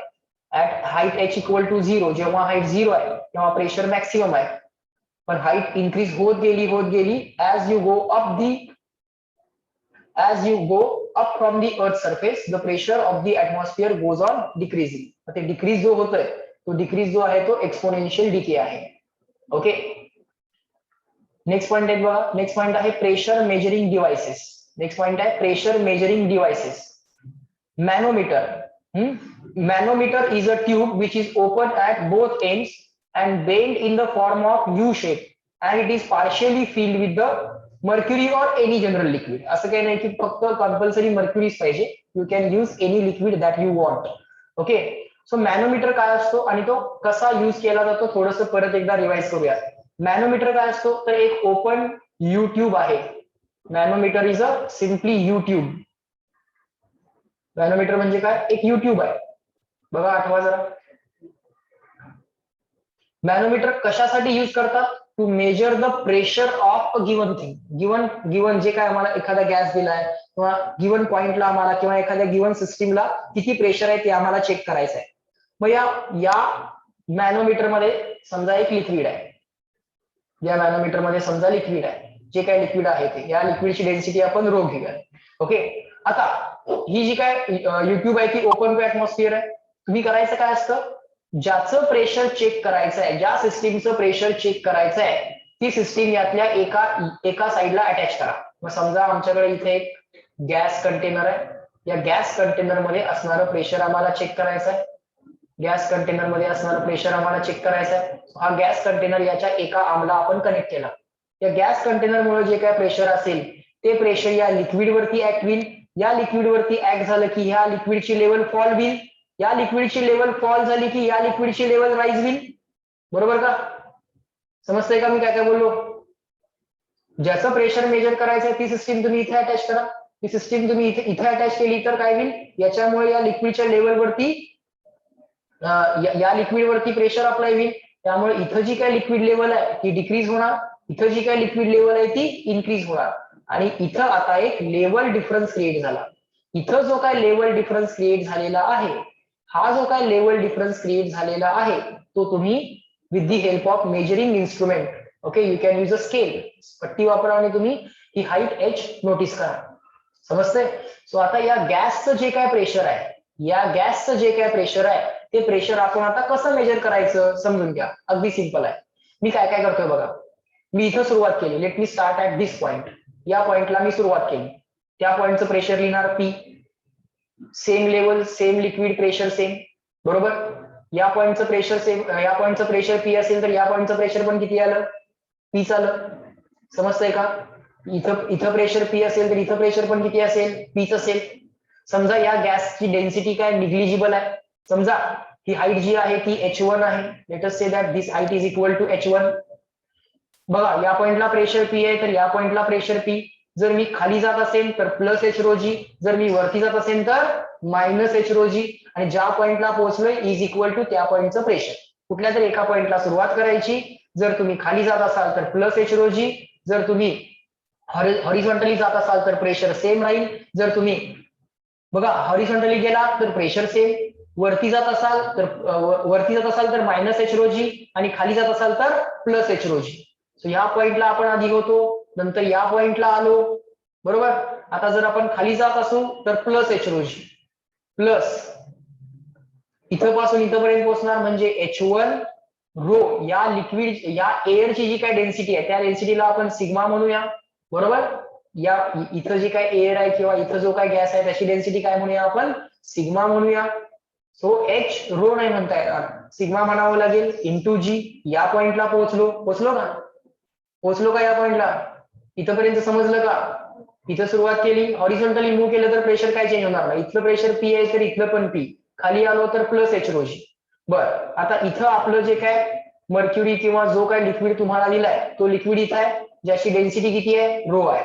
आता या पॉइंट पासून मी डायरेक्टली या पॉइंटला जम्प करू शकतोय, या पॉइंट पासून या पॉइंटला जम्प करू शकतोय, कारण सेम लेवल सेम लिक्विड ना, सेम लेवल सेम लिक्विड. मग या पॉइंटचं प्रेशर इथपर्यंत मी पोहोचलोय, इथनं इथं पोहोचलो म्हणजे या पॉइंट पासून डायरेक्टली इथं जम्प केली तर चालेल. आता इथनं मला वरती जायचंय, इथनं वरती गेलो तर प्लस H रो जी की मायनस H रो जी, खाली आलो तर प्लस H रो जी, वरती गेलो तर मायनस H रो जी.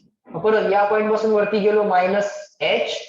आता इथं जे काय लिक्विड आहे त्याची डेन्सिटी किती आहे, रो इंटू जी. ज्या पॉइंटला पोहोचलो, ऍटमॉस्फिअरला पोहोचलो का, कुठे पोहोचलो, ऍटमॉस्फिअरला पोहोचलो. सो इज इक्वल टू काय म्हणणार, ऍटमॉस्फेरिक प्रेशर. समजलं. आता समजा या जर गॅसची डेन्सिटी, जनरली गॅसेसची डेन्सिटी निग्लिजिबल असते, काय असते, निग्लिजिबल असते. समजा ही जर डेन्सिटी सिग्मा निग्लिजिबल असेल तर त्या केसमध्ये तुम्ही त्या गॅसचं प्रेशर पी मायनस हा H rho g is equal to, हे तर झिरो झालं ना, is equal to atmospheric pressure असं लिहू शकता. मग ते जे काय गॅसचं प्रेशर पी होतं ते किती आलं बघा, हा H रो जी गेला राईट साईडला, P0 प्लस H रो जी आलंय का, PATM प्लस H रो जी आलंय का, PATM plus H rho G. समजतंय का, PATM म्हणजेच ऍटमॉस्फेरिक प्रेशर, P0. काय काय करायचं समजलं, प्रोसिजर काय असते एकदा आठवली का बघा तुम्हाला, प्रोसिजर काय असते. फ्लुइड मेकॅनिक्स मध्ये रूल अप्लाय करताना कुठल्या तरी एका पॉइंटला स्टार्ट करायचं, हॉरिझॉन्टली गेलात तर प्रेशर चेंज होणार नाही, खाली गेलात तर प्लस H रो जी, हॉरिझॉन्टली गेलात तर प्रेशर चेंज होणार नाही, वरती गेलात तर मायनस H रो जी. आणि ज्या पॉइंटला पोहोचलाय इज इक्वल टू त्या पॉइंटचं प्रेशर, असा रूल अप्लाय करून सगळे फ्लुइड मेकॅनिक्सचे क्वेश्चन्स जेवढे या मॅनोमीटर वरती किंवा बॅरोमीटर वरती क्वेश्चन जे काय असतात, आता आपण मॅनोमीटर बघतोय. Manometer is a YouTube open at both ends. ज्या सिस्टीमचं प्रेशर मेजर करायचंय ती सिस्टीम एका आर्मला अटॅच करा, दुसरी आर्म ओपन ठेवा, जो काय लेवल डिफरन्स होतोय तो पट्टी घेऊन मेजर करा. हा H, हा आता मला सांगा की ऍटमॉस्फेरिक प्रेशर तुम्हाला ऑलरेडी पाठ असते 1 ATM आणि H तुम्ही आता जस्ट स्केल घेऊन मेजर केलेला आहे. डेन्सिटी ऑफ लिक्विड, जनरली इथं मर्क्युरी असेल तर मर्क्युरी म्हणा, मग इथं रो मर्क्युरी म्हणावं लागेल. रो मर्क्युरी तुम्हाला पाठ आहे, जी तुम्हाला पाठ आहे, हाईट तुम्ही मेजर केलेली आहे, मग तुम्हाला हे pressure of given system calculate करता येणारच की. समजतंय का, मॅनोमीटर वरचे क्वेश्चन्स किंवा बॅरोमीटर वरचे क्वेश्चन जे काय तुम्ही सोडवाल ते तुम्ही सिम्पली या लॉजिकनं सोडवाल. ओके, करून दाखवेन मी तुम्हाला, जेव्हा अजून बॅरोमीटर पण आता पुढे शिकवलं जाईल त्याच्यामध्ये तुम्हाला हे लक्षात येईल. ओके, इथे एक तुम्हाला मी क्वेश्चन करून दाखवतो, इथे एक क्वेश्चन अशा टाईपचा करून दाखवतो म्हणजे तुम्हाला हे सगळं परत एकदा आठवेल. मग समजा आपण एक युट्यूब घेऊयात,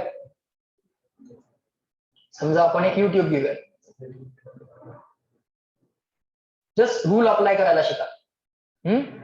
समजा इथे एक लिक्विड आपण घेतलं, इथं दुसरं लिक्विड आपण घेतलं.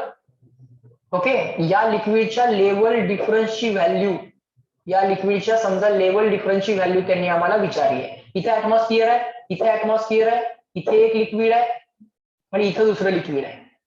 ह्या लिक्विडची डेन्सिटी समजा त्यांनी तुम्हाला दिली आहे रो1, या लिक्विडची डेन्सिटी त्यांनी तुम्हाला दिली आहे, किती दिली आहे, रो2. बरोबर इथपर्यंत. हा, आता आपण काय करूया, रूल अप्लाय करायला सुरुवात करूया. चला, PATM पासून सुरुवात करूयात,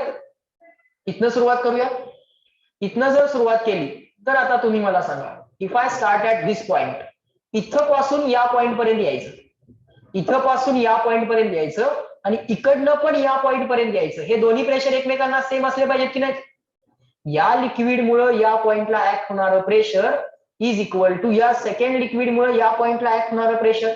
सो इकडनं आणि इकडनं दोन साईडनं प्रेशर कॅल्क्युलेट करा. या साईडने एक कॅल्क्युलेट करा, या साईडने एक कॅल्क्युलेट करा, दोघांना इक्वेट करा. चला मला इथंपर्यंत पोहोचायचं आहे. काय काय करू सांगा. इथंपर्यंत पोहोचायचं या लिक्विड कडनं. हा इथं काय असेल, ऍटमॉस्फेरिक प्रेशर प्लस एचरोजी की मायनस एचरोजी, प्लस एचरोजी की मायनस एचरोजी, खाली यायला लागलं प्लस एचरोजी, प्लस एचरोजी. बर ही हाईट, इथपर्यंतची हाईट किती आहे, इथपर्यंतची हाईट किती आहे, एच. या हाईटला काहीतरी अजून एक नाव देऊया. चला या हाईटला नाव देऊया H0 असं नाव देऊया. इथं होतं PATM. ही टोटल हाईट किती झाली सांगा, इथं पासून इथपर्यंत जाताना टोटल हाईट किती झाली, H प्लस H0. जर खाली जात असाल तर प्लस एचरोजी, वरती जात असाल तर मायनस एचरोजी. सो इथं आलं PATM. ओव्हरऑल हाईट किती, H plus H0 into rho, rho का rho one, rho one into G. या पॉइंटचं प्रेशर लिहिलं या साईडनं. समजलं का, समजलं का. या पॉइंटचं टोटल प्रेशर लिहिलं, इथं आलं PATM प्लस एचरोजी. आता याच पॉइंटचं प्रेशर इकडनं लिहायचा प्रयत्न करूया, इकडनं लिहायचा प्रयत्न करूया. हा इथे किती, PATM प्लस ही हाईट किती आहे बघा, ही हाईट किती आहे, ही हाईट किती घेतली आहे आपण बघा की, ही हाईट किती घेतली आहे, H0 घेतली आहे का. मग आता मला सांगा प्लस H0 रोजी की मायनस H0 रोजी, प्लस H रोजी की मायनस H रोजी. इथनं खाली चाललंय, इथनं खाली इथपर्यंत पोहोचायचं प्लस H रोजी, पण H किती आहे, H0 बरोबर. आता हे आत मल्टिप्लाय करून घ्या सगळं. बरं P नॉट ला P नॉट काय होतं, कॅन्सल. P नॉट ला P नॉट तर कॅन्सल होतोय. आम्हाला काय पाहिजे, H पाहिजे, आम्हाला काय पाहिजे, H पाहिजे. मग काय करता येईल, H जर पाहिजे असेल तर आता आम्हाला बघा, H जर आम्हाला पाहिजे असेल तर H ऍज इट इज ठेवूयात, किंवा H plus H0 as it is ठेवूयात. G ला G कॅन्सल करूयात, rho zero sorry H0 into rho. इथं रो टू पाहिजे ना, सेकंड लिक्विड आहे. इथं काय पाहिजे, रो टू पाहिजे ना. H रो जी मधला H तर झाला H नॉट, रो झाला रो टू, इथं रो टू पाहिजे होता. बरं हा रो वन गेला, डिवाइड करा बरोबर. हा H0 राईट साईडला पाठवला, ऑब्झर्व करा फक्त. H0 rho two upon rho one, आणि हा H0 राईट साईडला गेला. हा H0 त्यांनी तुम्हाला ऑलरेडी क्वेश्चन मध्ये दिलाय का, H0 दिलाय का, H0 31 सेंटीमीटर दिसला का, दिसला का. आणि तुम्हाला त्यांनी हा H0 प्लस H तो सुद्धा दिलाय, तो किती दिलाय, 40 सेंटीमीटर दिलाय का, किंवा आपला आला असेल तो. कारण H0 दिला, मला सांगा की हा H0 जर त्यांनी मला दिला असेल 31 सेंटीमीटर तर इनफ आहे ना. जर त्यांनी H0 दिलाय, रो टू दिलाय, रो वन दिलाय, माझं मी H कॅल्क्युलेट करू शकतोय की, लेवल डिफरन्स माझं मी कॅल्क्युलेट करू शकतोय. समजतंय का, समजायला लागलंय. रूल एवढाच आहे, कुठल्याही पॉइंटला स्टार्ट करा, हॉरिझॉन्टली मूव्ह झाला तर प्रेशर चेंज होणार नाही. कंडिशन फक्त काय, सेम लेवल सेम लिक्विड पाहिजे. तुम्ही इथनं डायरेक्टली इथं शिफ्ट होऊ शकत नाही, कारण इथं वेगळं लिक्विड आहे, इथं वेगळं लिक्विड आहे, कळतंय का. सेम लेवल सेम लिक्विड पण पाहिजे. तुम्ही इथनं डायरेक्टली इथं शिफ्ट होऊ शकत नाही, किंवा तुम्ही इथनं डायरेक्टली इथं शिफ्ट होऊ शकत नाही. लिक्विड मध्ये लिक्विड सेम पाहिजे. इथंपर्यंत एक लिक्विड आहे, इथं दुसरं लिक्विड आहे. डायरेक्टली लिक्विड बदललं आणि तुम्ही लेवल शिफ्ट केली नाही चालत. हा same level same liquid, liquid जर सेम असेल तर लेवल तुम्ही हॉरिझॉन्टली शिफ्ट करू शकता, नो प्रॉब्लेम. ओके बर. सो याच्यावरती बेस्ड काही क्वेश्चन्स इथं आपण केले होते. सो असं इथे एक क्वेश्चन आहे, या क्वेश्चन साठी थोडस लॉजिक तुम्हाला मी आठवून देतो बघा. परत एकदा आपण हे सगळे रूल्स अप्लाय करायचा प्रयत्न करूयात. आठवतंय का बघा हे तुम्हाला आता. समजा एक युट्यूब आम्हाला त्यांनी दिलेली आहे, let's say we are given a U tube. आता तुम्ही मला सांगायचं प्लस H रोजी की मायनस H रोजी, आणि अकॉर्डिंगली आपण रूल अप्लाय करूयात. जरा समजून घ्यायचा प्रयत्न करा. आता इथे एक लिक्विड आहे, इथे एक लिक्विड आहे, ही साईड आपण क्लोज करून टाकली, ही साईड काय करून टाकली, क्लोज करून टाकली. इथं एअर आहे, त्या एअरला काय डेन्सिटी घ्यायची नाही, इथं एअर आहे किंवा गॅस आहे, त्या गॅसला काही डेन्सिटी घ्यायची नाही, त्या गॅसचं प्रेशर प्रत्येक पॉइंटला सेमच घ्यायचं, त्या गॅसचं प्रेशर प्रत्येक पॉइंटला सेमच घ्यायचं. इथं एक लिक्विड आहे ज्याची डेन्सिटी आहे ρ1, इथं दुसरं एक लिक्विड आहे ज्याची डेन्सिटी आहे ρ2. त्यांनी आपल्याला समजा हा लेवल डिफरन्स एक्स विचारला, हा लेवल डिफरन्स एक्स विचारला. ओके, ही हाईट त्यांनी आपल्याला समजा दिलेली आहे, ही हाईट सेकंड लिक्विडची, सेकंड लिक्विड कॉलमची हाईट त्यांनी आपल्याला दिलेली आहे. तर आता मी रूल कसे कसे लिहिणार, कुठं सुरुवात करूया सांगा, इकडनं सुरुवात करता येते किंवा इकडनं पण करता येते. इथं प्रेशर किती असणार, ह्याच्यावरती कोण कोण आहे, ह्याच्यावरती ऍटमॉस्फिअर नाही आहे, ही साईड क्लोज आहे, ही साईड काय आहे, क्लोज आहे. इथं एअर जर नसती तर इथं व्हॅक्यूम आली असती, जर इथं व्हॅक्यूम आली असती तर व्हॅक्यूमचं प्रेशर 0 घेतलं असतं, पण आता एअर आहे. मग एअरचं प्रेशर जे काय पी आहे ते सगळ्या पॉइंटला सेमच घ्यायचं, कारण एअरची डेन्सिटी आपण निग्लिजिबल कन्सिडर करतोय. एअर मध्ये खाली येताना प्लस एचरोजी किंवा वरती जाताना मायनस एचरोजी असं करायचं नाही, एअरचं प्रेशर प्रत्येक पॉइंटला सेम घ्यायचं.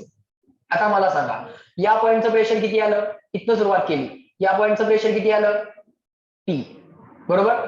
या पॉइंटला प्रेशर, याच्यावरती कोण आहे, एअर, प्रेशर आलं पी. आता लिक्विड सेम आहे, लिक्विड सेम आहे, लेवल पण सेम आहे, same level same liquid directly jump करता येते, same level same liquid directly jump करता येते की नाही, करता येते. मग इथं प्रेशर पी असेल तर इथं पण प्रेशर किती येणार, आठवा बरं, इथं प्रेशर पी असेल तर इथं पण प्रेशर किती येणार, same level same liquid, pressure same, liquid same आहे, लेवल सेम. आम्ही इथं पण प्रेशर डायरेक्टली किती लिहू शकतोय, आता पी लिहू शकतोय. वरती चाललो की प्लस एचरोजी की मायनस एचरोजी, मायनस एचरोजी, किती मायनस एचरोजी करावं लागेल, बरोबर का, मायनस एचरोजी, मायनस एच किती आहे, किती न वरती चाललोय, एक्स न वरती चाललोय, वाय न नाही, किती न वरती चाललोय, इथं इथपर्यंत एक लिक्विड आहे ना, ρ1 वाला लिक्विड इथपर्यंतच आहे, ह्याच्यावरती जे लिक्विड आहे ते ρ2 वाला आहे. ऍट अ टाइम एकाच लिक्विडचा विचार करू शकता, दोन लिक्विड सायमल्टेनियसली विचार करता येत नाही. किती न वरती गेला, एक्स न वरती गेला, म्हणजे मायनस एच रोजी, एच किती आहे एक्स, रो किती आहे ρ1, जी किती आहे जी. या पॉइंटला पोहोचलो, या पॉइंटला पोहोचलो. बर, अजून वरती चला, अजून वरती, किती न वरती गेलो, किती न वरती गेलो, वाय. मग प्लस एच रोजी की मायनस एच रोजी, मायनस एच रोजी, मायनस एच किती आहे वाय, रो किती आहे ρ2, जी किती आहे जी. कुठल्या पॉइंटला पोहोचलो, या पॉइंटला पोहोचलो, समजतंय का, ज्या पॉइंटला पोहोचलो इज इक्वल टू त्या पॉइंटचं प्रेशर. हे गॅसचं प्रेशर आम्ही तुम्हाला दिलं, ऍटमॉस्फेरिक प्रेशर आम्ही तुम्हाला दिलं, आम्ही तुम्हाला ρ1 पण दिला, ρ2 पण दिला, ऍक्सिलरेशन ड्यू टू ग्रॅव्हिटी तुम्ही 10 घ्या. मग तुम्हाला लेवल डिफरन्स काढता येईल की नाही, बोला, येईल की नाही. किंवा आम्ही तुम्हाला लेवल डिफरन्स दिला, आम्ही तुम्हाला लेवल डिफरन्स दिला तर तुम्हाला या गॅसचं प्रेशर काढता येईल. समजा आम्ही तुम्हाला लेवल डिफरन्स दिला, किंवा कारण लेवल डिफरन्स डोळ्याने दिसतो ना, पट्टी घेऊन मेजर करता येतो. समजा आम्ही तुम्हाला हा लेवल डिफरन्स दिला तर तुम्हाला या एअरचं प्रेशर, इथं जी काय एअर आम्ही क्लोज करून ठेवलेली आहे त्या एअरचं प्रेशर तुम्हाला काढता येईल. One equation one unknown. समजायला लागलंय, समजायला लागलंय, आठवायला लागलंय थोडस, कसं कसं करायचे फ्लुइड मेकॅनिक्सचे क्वेश्चन्स, बरोबर. आणि हाईट घेताना बघा, इथं ऑब्लिक हाईट वगैरे जर दिली तर त्याचा काही युज करायचा नाही, या लेनचा व्हर्टिकल कंपोनंटच फक्त बघायचा असतो, लक्षात घ्या. या लेनचा फक्त काय करायचा असतो, व्हर्टिकल कंपोनंट बघायचा असतो. म्हणजे युट्यूब जर अशी ठेवली डझंट मॅटर, डझंट मॅटर. समजा अशी लेंथ आहे एल, ट्यूब समजा अशी ठेवली आहे, डझंट मॅटर, तुम्हाला फक्त एचरोजी चेक करायचं आहे, व्हर्टिकल हाईट चेक करायची आहे. त्यामुळे समजा हा अँगल जर थीटा दिला असेल तर तुम्ही या लेन्थचा व्हर्टिकल कंपोनंट कॅल्क्युलेट करा, जो असेल एच कॉस थीटा. सॉरी, काय असेल, मिस्टेक झाली माझी, काय असलं पाहिजे, तो अपोजिटचा कंपोनंट आहे ना, अपोजिटचा कंपोनंट काय येणार, एल एच नाही, L sine theta. Vertical height फक्त बघायची. लिक्विड जर असं ऑब्लिक जरी दिलं, लिक्विड असं स्लॅट लेंथ मध्ये जरी दिलं तरी सुद्धा या पॉइंट पासून या पॉइंट पर्यंत जाताना तुम्ही वरती चाललाय तर तुम्ही मायनस एच रो जी कराल. एच म्हणजे व्हर्टिकल हाईट कॅल्क्युलेट करायची आहे, एल रो जी करायचं नाही. या एलचा व्हर्टिकल कंपोनंट कॅल्क्युलेट करायचा, तो असेल एल साइन थिटा, आणि मग तुम्ही एच रो जी कॅल्क्युलेट करायचं. समजलं का? समजतंय का?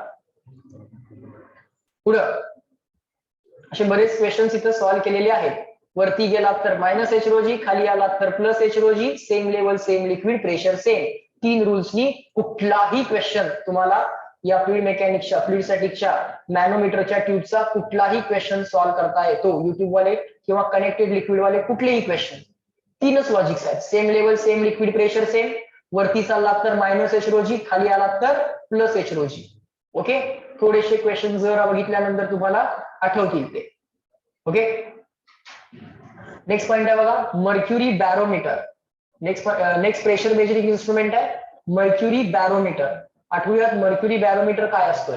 मर्क्युरी बॅरोमीटर म्हणजे एक छोटीशी डिश असेल, या स्मॉल डिश मध्ये ऑलरेडी मर्क्युरी असेल, या स्मॉल डिश मध्ये ऑलरेडी मर्क्युरी असेल, आणि एक युट्यूब जी असेल, युट्यूब नाही, एक सिम्पली ग्लास ट्यूब जी असेल ती या मर्क्युरी मध्ये इन्व्हर्ट केलेली असते. पहिल्यांदा एक ग्लास ट्यूब घ्यायची, या ग्लास ट्यूब मध्ये मर्क्युरी कट टू कट भरायचा, फुल्ली भरायची. ही जी काय ट्यूब आहे याच्यामध्ये इन्व्हर्ट करायची, उलटी करायची. याच्यामध्ये ही जी काय ट्यूब आहे, ग्लास ट्यूब जी काय ती याच्यामध्ये इन्व्हर्ट करून ठेवायची. ठेवली, काय होतं, थोडीशी मर्क्युरीची लेवल यातनं फॉल होते. थोडीशी मर्क्युरीची लेवल याच्यामधनं फॉल होते. हा सगळा पण मर्क्युरीच आहे, हा सगळा पण मर्क्युरीच आहे. ओके, मर्क्युरी बॅरोमीटर जो काय आहे, it is a glass tube closed at one end. एका एंडला क्लोज असणारी ग्लास ट्यूब म्हणजे that's it, mercury barometer. It is use to measure the atmospheric pressure. कशासाठी वापरतात हे? To measure the atmospheric pressure.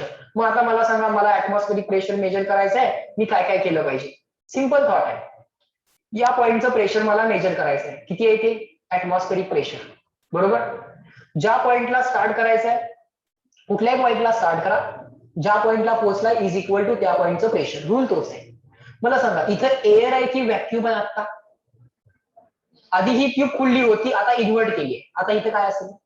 Vacuum असेल. परफेक्ट, इथं काय असेल? व्हॅक्युम असेल. म्हणजे इथं प्रेशर किती असेल? 0. व्हॅक्युमचं प्रेशर किती? 0. 0 प्लस इथं 0 आहे, म्हणजे या पॉइंटचं प्रेशर किती झालं? 0. ही हाईट आम्हाला डोळ्यांनी दिसते, पट्टीनं मेजर करता येते. You can measure this height with the scale. बरोबर, या पॉइंटचं प्रेशर 0. आता जर खाली आलो तर प्लस एच रो जी करा. बरोबर का?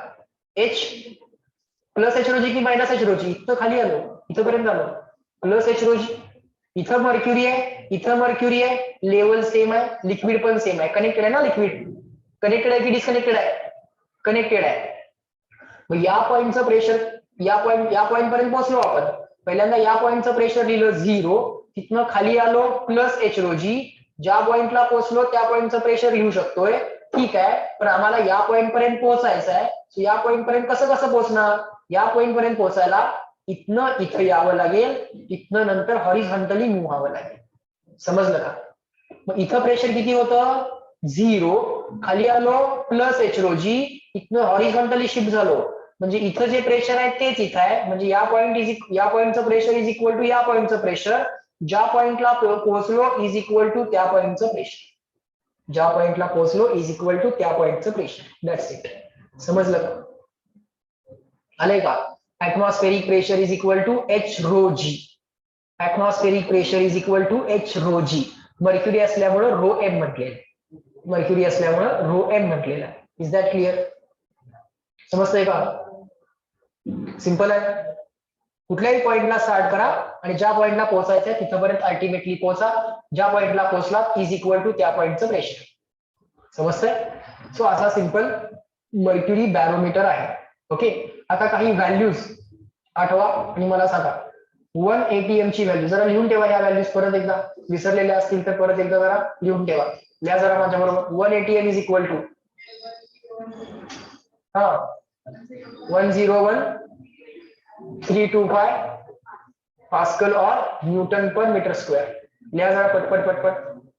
अप्रॉक्सिमेटली 101,300 101,300 SI युनिट मध्ये व्हॅल्यूज माहित पाहिजेत ना. 1 ATM is equal to 101,325 newton exact value. Approximate value 101,300. You can write this value approximately. अजून अप्रॉक्सिमेट करायचं असेल तर 10⁵. अजून जर अप्रॉक्सिमेट करायचं असेल तर 10⁵. ओके.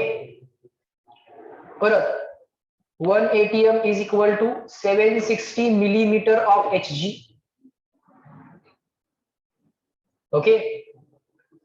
म्हणजे मर्क्युरीचा किती कॉलम घेतला, किती हाईटचा कॉलम घेतला पाहिजे?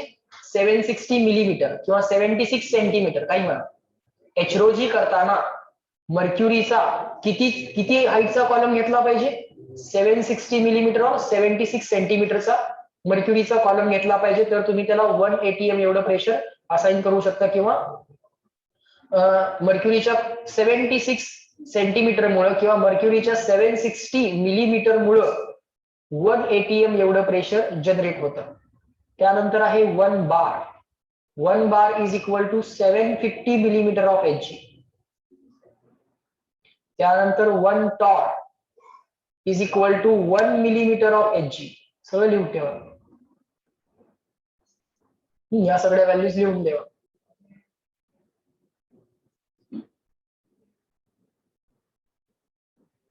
One ATM is 76 millimeter of HG. 1 bar is equal to 750 millimeter of HG. 1 torr is equal to 1 millimeter of HG.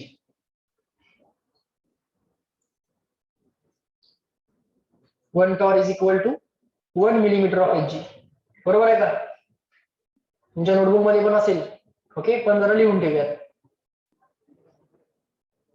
लिहिलंय? झालं लिहून? लक्षात ठेवा. 760 मिलीमीटर ऑफ HG म्हणजे काय?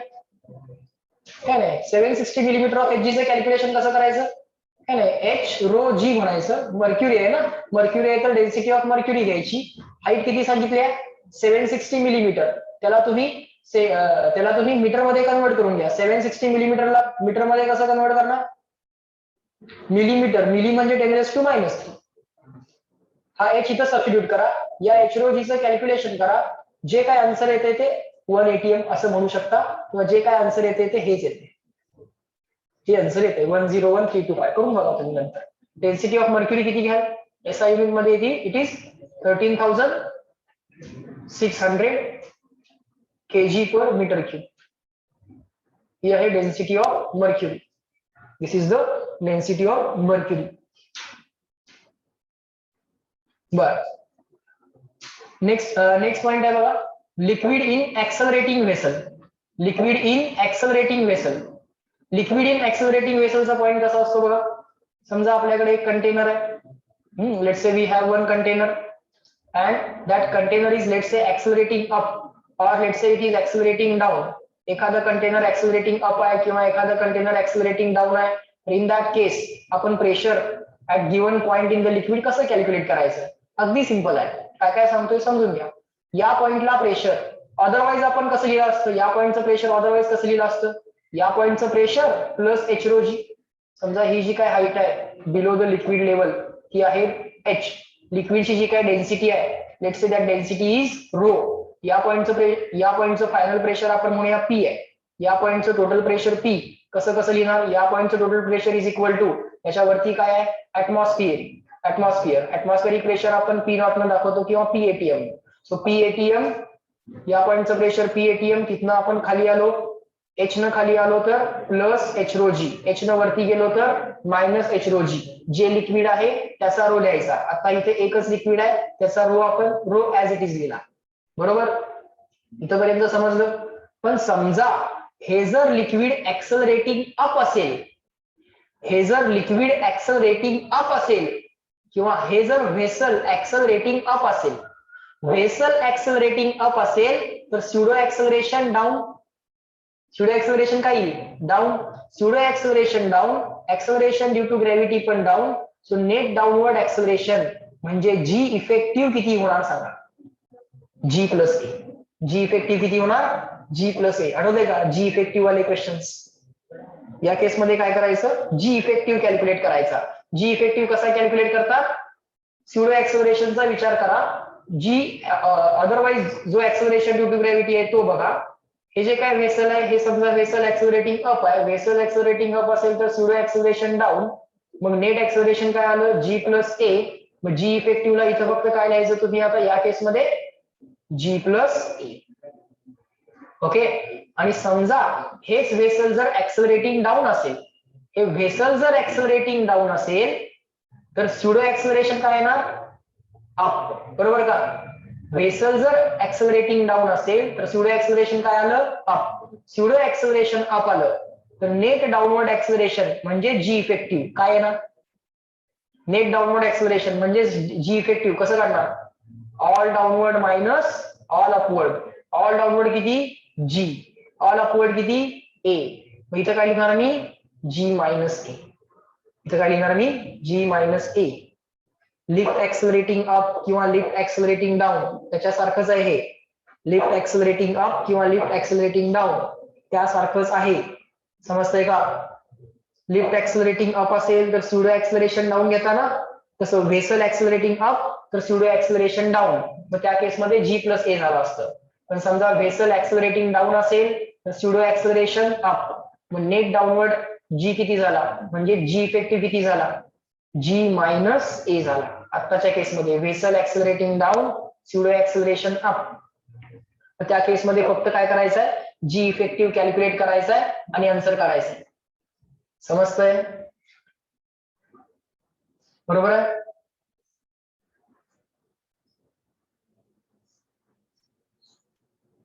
बर. पुढचा जो काय पॉइंट आहे तो बघा. पुढचा पॉइंट आहे shape of free surface of liquid in horizontally accelerated vessel. आता व्हेसल ऍक्सलरेटिंग अप किंवा डाऊन नाहीये. आता व्हेसल ऍक्सलरेटिंग अप किंवा डाऊन नाहीये. ते लेफ्ट किंवा राईट असेल तर काय नाही, परत स्युडो ऍक्सलरेशनचा विचार करायचा आणि आन्सर काढायचा. बघा मी आता या केसमध्ये कसं कॅल्क्युलेशन करतोय जरा असं ऑब्झर्व करा. Shape of liquid surface in a horizontally accelerating vessel. जरा ऑब्झर्व करा. समजा एक व्हेसल आहे. Let us say that this is the vessel and let say this vessel is accelerating right. समजा व्हेसल राईटला ऍक्सलरेट व्हायला लागले. व्हेसल राईटला ऍक्सलरेट व्हायला लागलाय. So shape of liquid surface असा व्हायला पाहिजे. बोला यस नो. बोला यस नो. इमॅजिन करून बघा की imagine a glass which is accelerating right. एखादा ग्लास ऍक्सलरेटिंग राईट असेल तर असा शेप, हा जो काय लेफ्ट वाला पोर्शन आहे तो वरती जाईल, हा राईट वाला पोर्शन जो आहे तो खाली येईल. बरोबर? आम्हाला या लिक्विडचा शेप सांगायचा आहे म्हणजे आम्हाला हा अँगल सांगायचा. They are asking this angle theta. हा angle theta is equal to काय आहे? Question mark. बरोबर? काय करायचं? सिंपल पॉईंट मी तुम्हाला सांगतो. या सरफेसवरचा कुठलाही एक पॉईंट आपण घ्यायचा. घेतला. इथं अदरवाइज रेग्युलर ऍक्सलरेशन किती आलं असतं? जी. अदरवाइज रेग्युलर ऍक्सलरेशन तर जी आलं असतं. बरोबर की नाही? आलं असतं. बर. या पॉइंटला आता हा पॉइंट ऍक्सलरेटिंग कसा आहे? सॉरी, व्हेसल ऍक्सलरेटिंग कसा आहे? राईट. व्हेसल जर ऍक्सलरेटिंग राईट असेल तर लिक्विड मधल्या प्रत्येक पॉइंटला स्युडो ऍक्सलरेशन कसं येणार? लेफ्ट. स्युडो ऍक्सलरेशन लेफ्टला आलं. बरोबर का? ऍक्सलरेटिंग फ्रेम ऑफ रेफरन्स शिकलोय ना आपण. Vessel accelerating right, pseudo acceleration left. Pseudo acceleration आलं लेफ्टला. आता याला म्हणायचं जी इफेक्टिव्ह. या जी इफेक्टिव्हला सरफेस ऑलवेज परपेंडिक्युलर असतो. लक्षात घ्या. लिक्विडचा surface always effective acceleration due to ग्रॅव्हिटीला परपेंडिक्युलर असतो. सो हा झाला तुमचा G effective. This is your G effective. G इफेक्टिव्हचा मॅग्निट्यूड जर पाहिजे असेल तर कसा काढणार? Under root. बोला. जी इफेक्टिव्हचा जर मॅग्निट्यूड पाहिजे असेल तर काही फॉर्म्युला? Under root. हा, अंडर रूट. दोन वेक्टर परपेंडिक्युलर असतील तर पायथागोरस ना. सेम डायरेक्शन मध्ये असतील तर ऍडिशन, अपोजिट मध्ये असतील तर सबट्रॅक्शन आणि एकमेकांना परपेंडिक्युलर असतील तर पायथागोरस. ए स्क्वेअर प्लस जी स्क्वेअर. बरोबर? आता थोडंसं ऑब्झर्व करा. हा ट्रायंगल कंप्लीट करून घेऊया. हा अँगल थीटा आहे तर हा अँगल किती असेल? 90 मायनस थीटा. हा अँगल 90 मायनस थीटा असेल तर ऑटोमॅटिकली हा अँगल किती असेल? थीटा. हा अँगल थीटा झाला. इथपर्यंत समजलं तुम्हाला? हा थीटा, हा 90 मायनस थिटा आणि हा थिटा. आता या राईट अँगल ट्रायंगलला बघा, या राईट अँगल ट्रायंगल कडे बघा. Observe this right angle triangle. Now in this right angle triangle, this side is equal to acceleration due to gravity g, this angle is equal to theta, this is equal to g effective, आणि ही side जी आहे ती ए आहे, ही side ए आहे. ही side ए आहे तर automatically opposite side ही पण H झाली. So ही side झाली ए. आता आम्हाला थिटा विचारलाय, मग आपण आम्हाला जर ए दिलेला आहे त्यांनी क्वेश्चन मध्ये आणि आम्हाला जी जर पाठ असेल, तर vessel is accelerating rightward with an acceleration of A. A ची व्हॅल्यू ते देतात. मग ए ची व्हॅल्यू दिली आहे, जी ची व्हॅल्यू दिली आहे. सांगा साईड वापरू, कॉस वापरू की टॅन वापरू? अँगल थिटा कॅल्क्युलेट करायचं अगदी सिंपल आहे. काय वापरणार? ऑब्विसली मी टॅन थिटा वापरणार.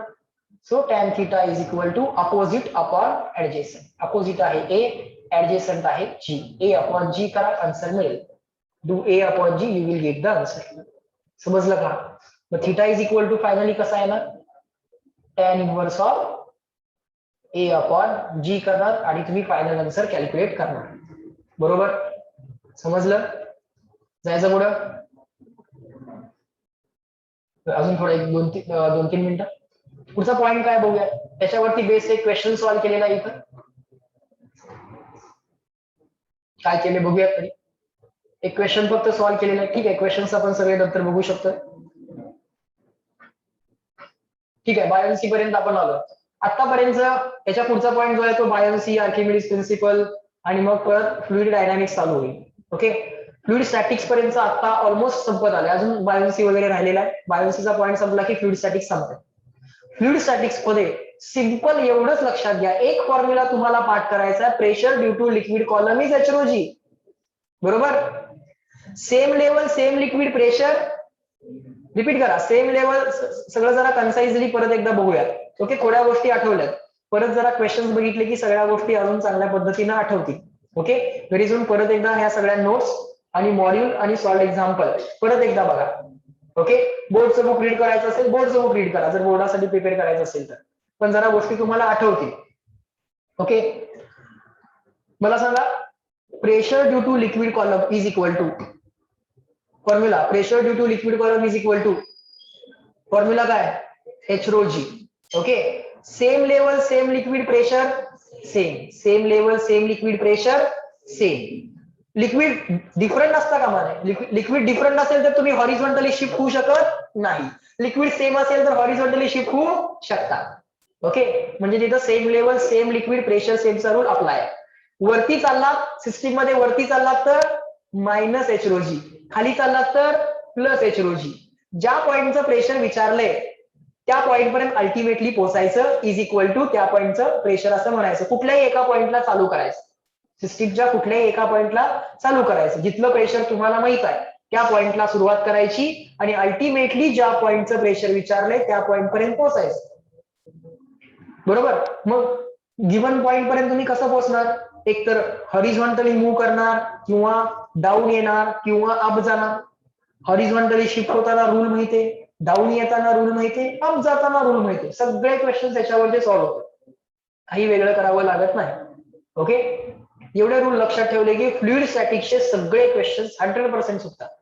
आणि फ्लुइड डायनामिक्स मध्ये मग दोनच फॉर्म्युले आहेत, तेवढे बघितले की फ्लुइड डायनामिक्सचे सुद्धा सगळे क्वेश्चन संपतात. मग सरफेस टेन्शन आणि विस्कॉसिटी ते आपण नंतर डिस्कस करू. पहिला स्टॅटिक्स डायनामिक्स कम्प्लीट होईल. आज ऑलमोस्ट स्टॅटिक्स सगळं कम्प्लीट होत आलंय. बायोन्सी आणि आर्किमिडीज प्रिन्सिपल जे आहे ते आपण नेक्स्ट लेक्चरला बघू, त्याचा फॉर्म्युला नेक्स्ट लेक्चरला बघू. Okay, in this lecture we will stop at this point. Remaining revision of this chapter we will do in the next lecture. Okay, so online people reply in the chat box. Are these things clear to all of you? Reply करा जरा. गोष्टी या सगळ्या आठवल्या का बघा जरा. फार आधी शिकलो होतो हा चॅप्टर, मग थोडासा तरी रिकॉल होऊ दे. Everyone please reply and then you can leave the meeting.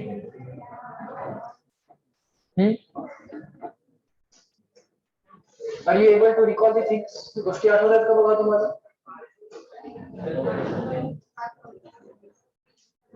Can you reply fast?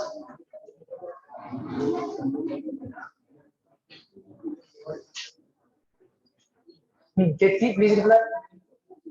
Reply me clear or not सगळं आठवलं का मग आजच्या लेक्चरला ज्या ज्या गोष्टी डिस्कस केल्या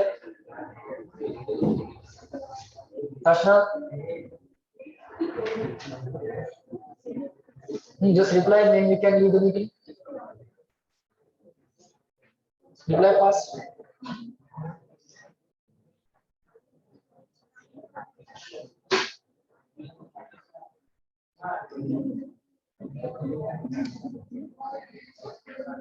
Shwet, Ashna, Keki, please reply.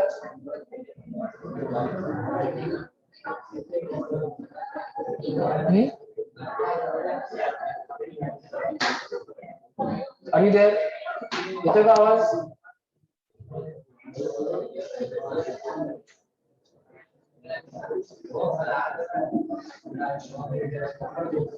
Online people, give the reply.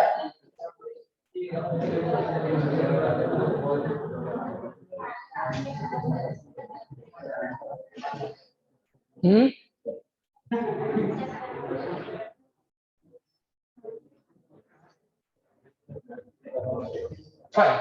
Okay. All right. Good. So in this lecture, we will stop at this point. Fine. Let me end the lecture.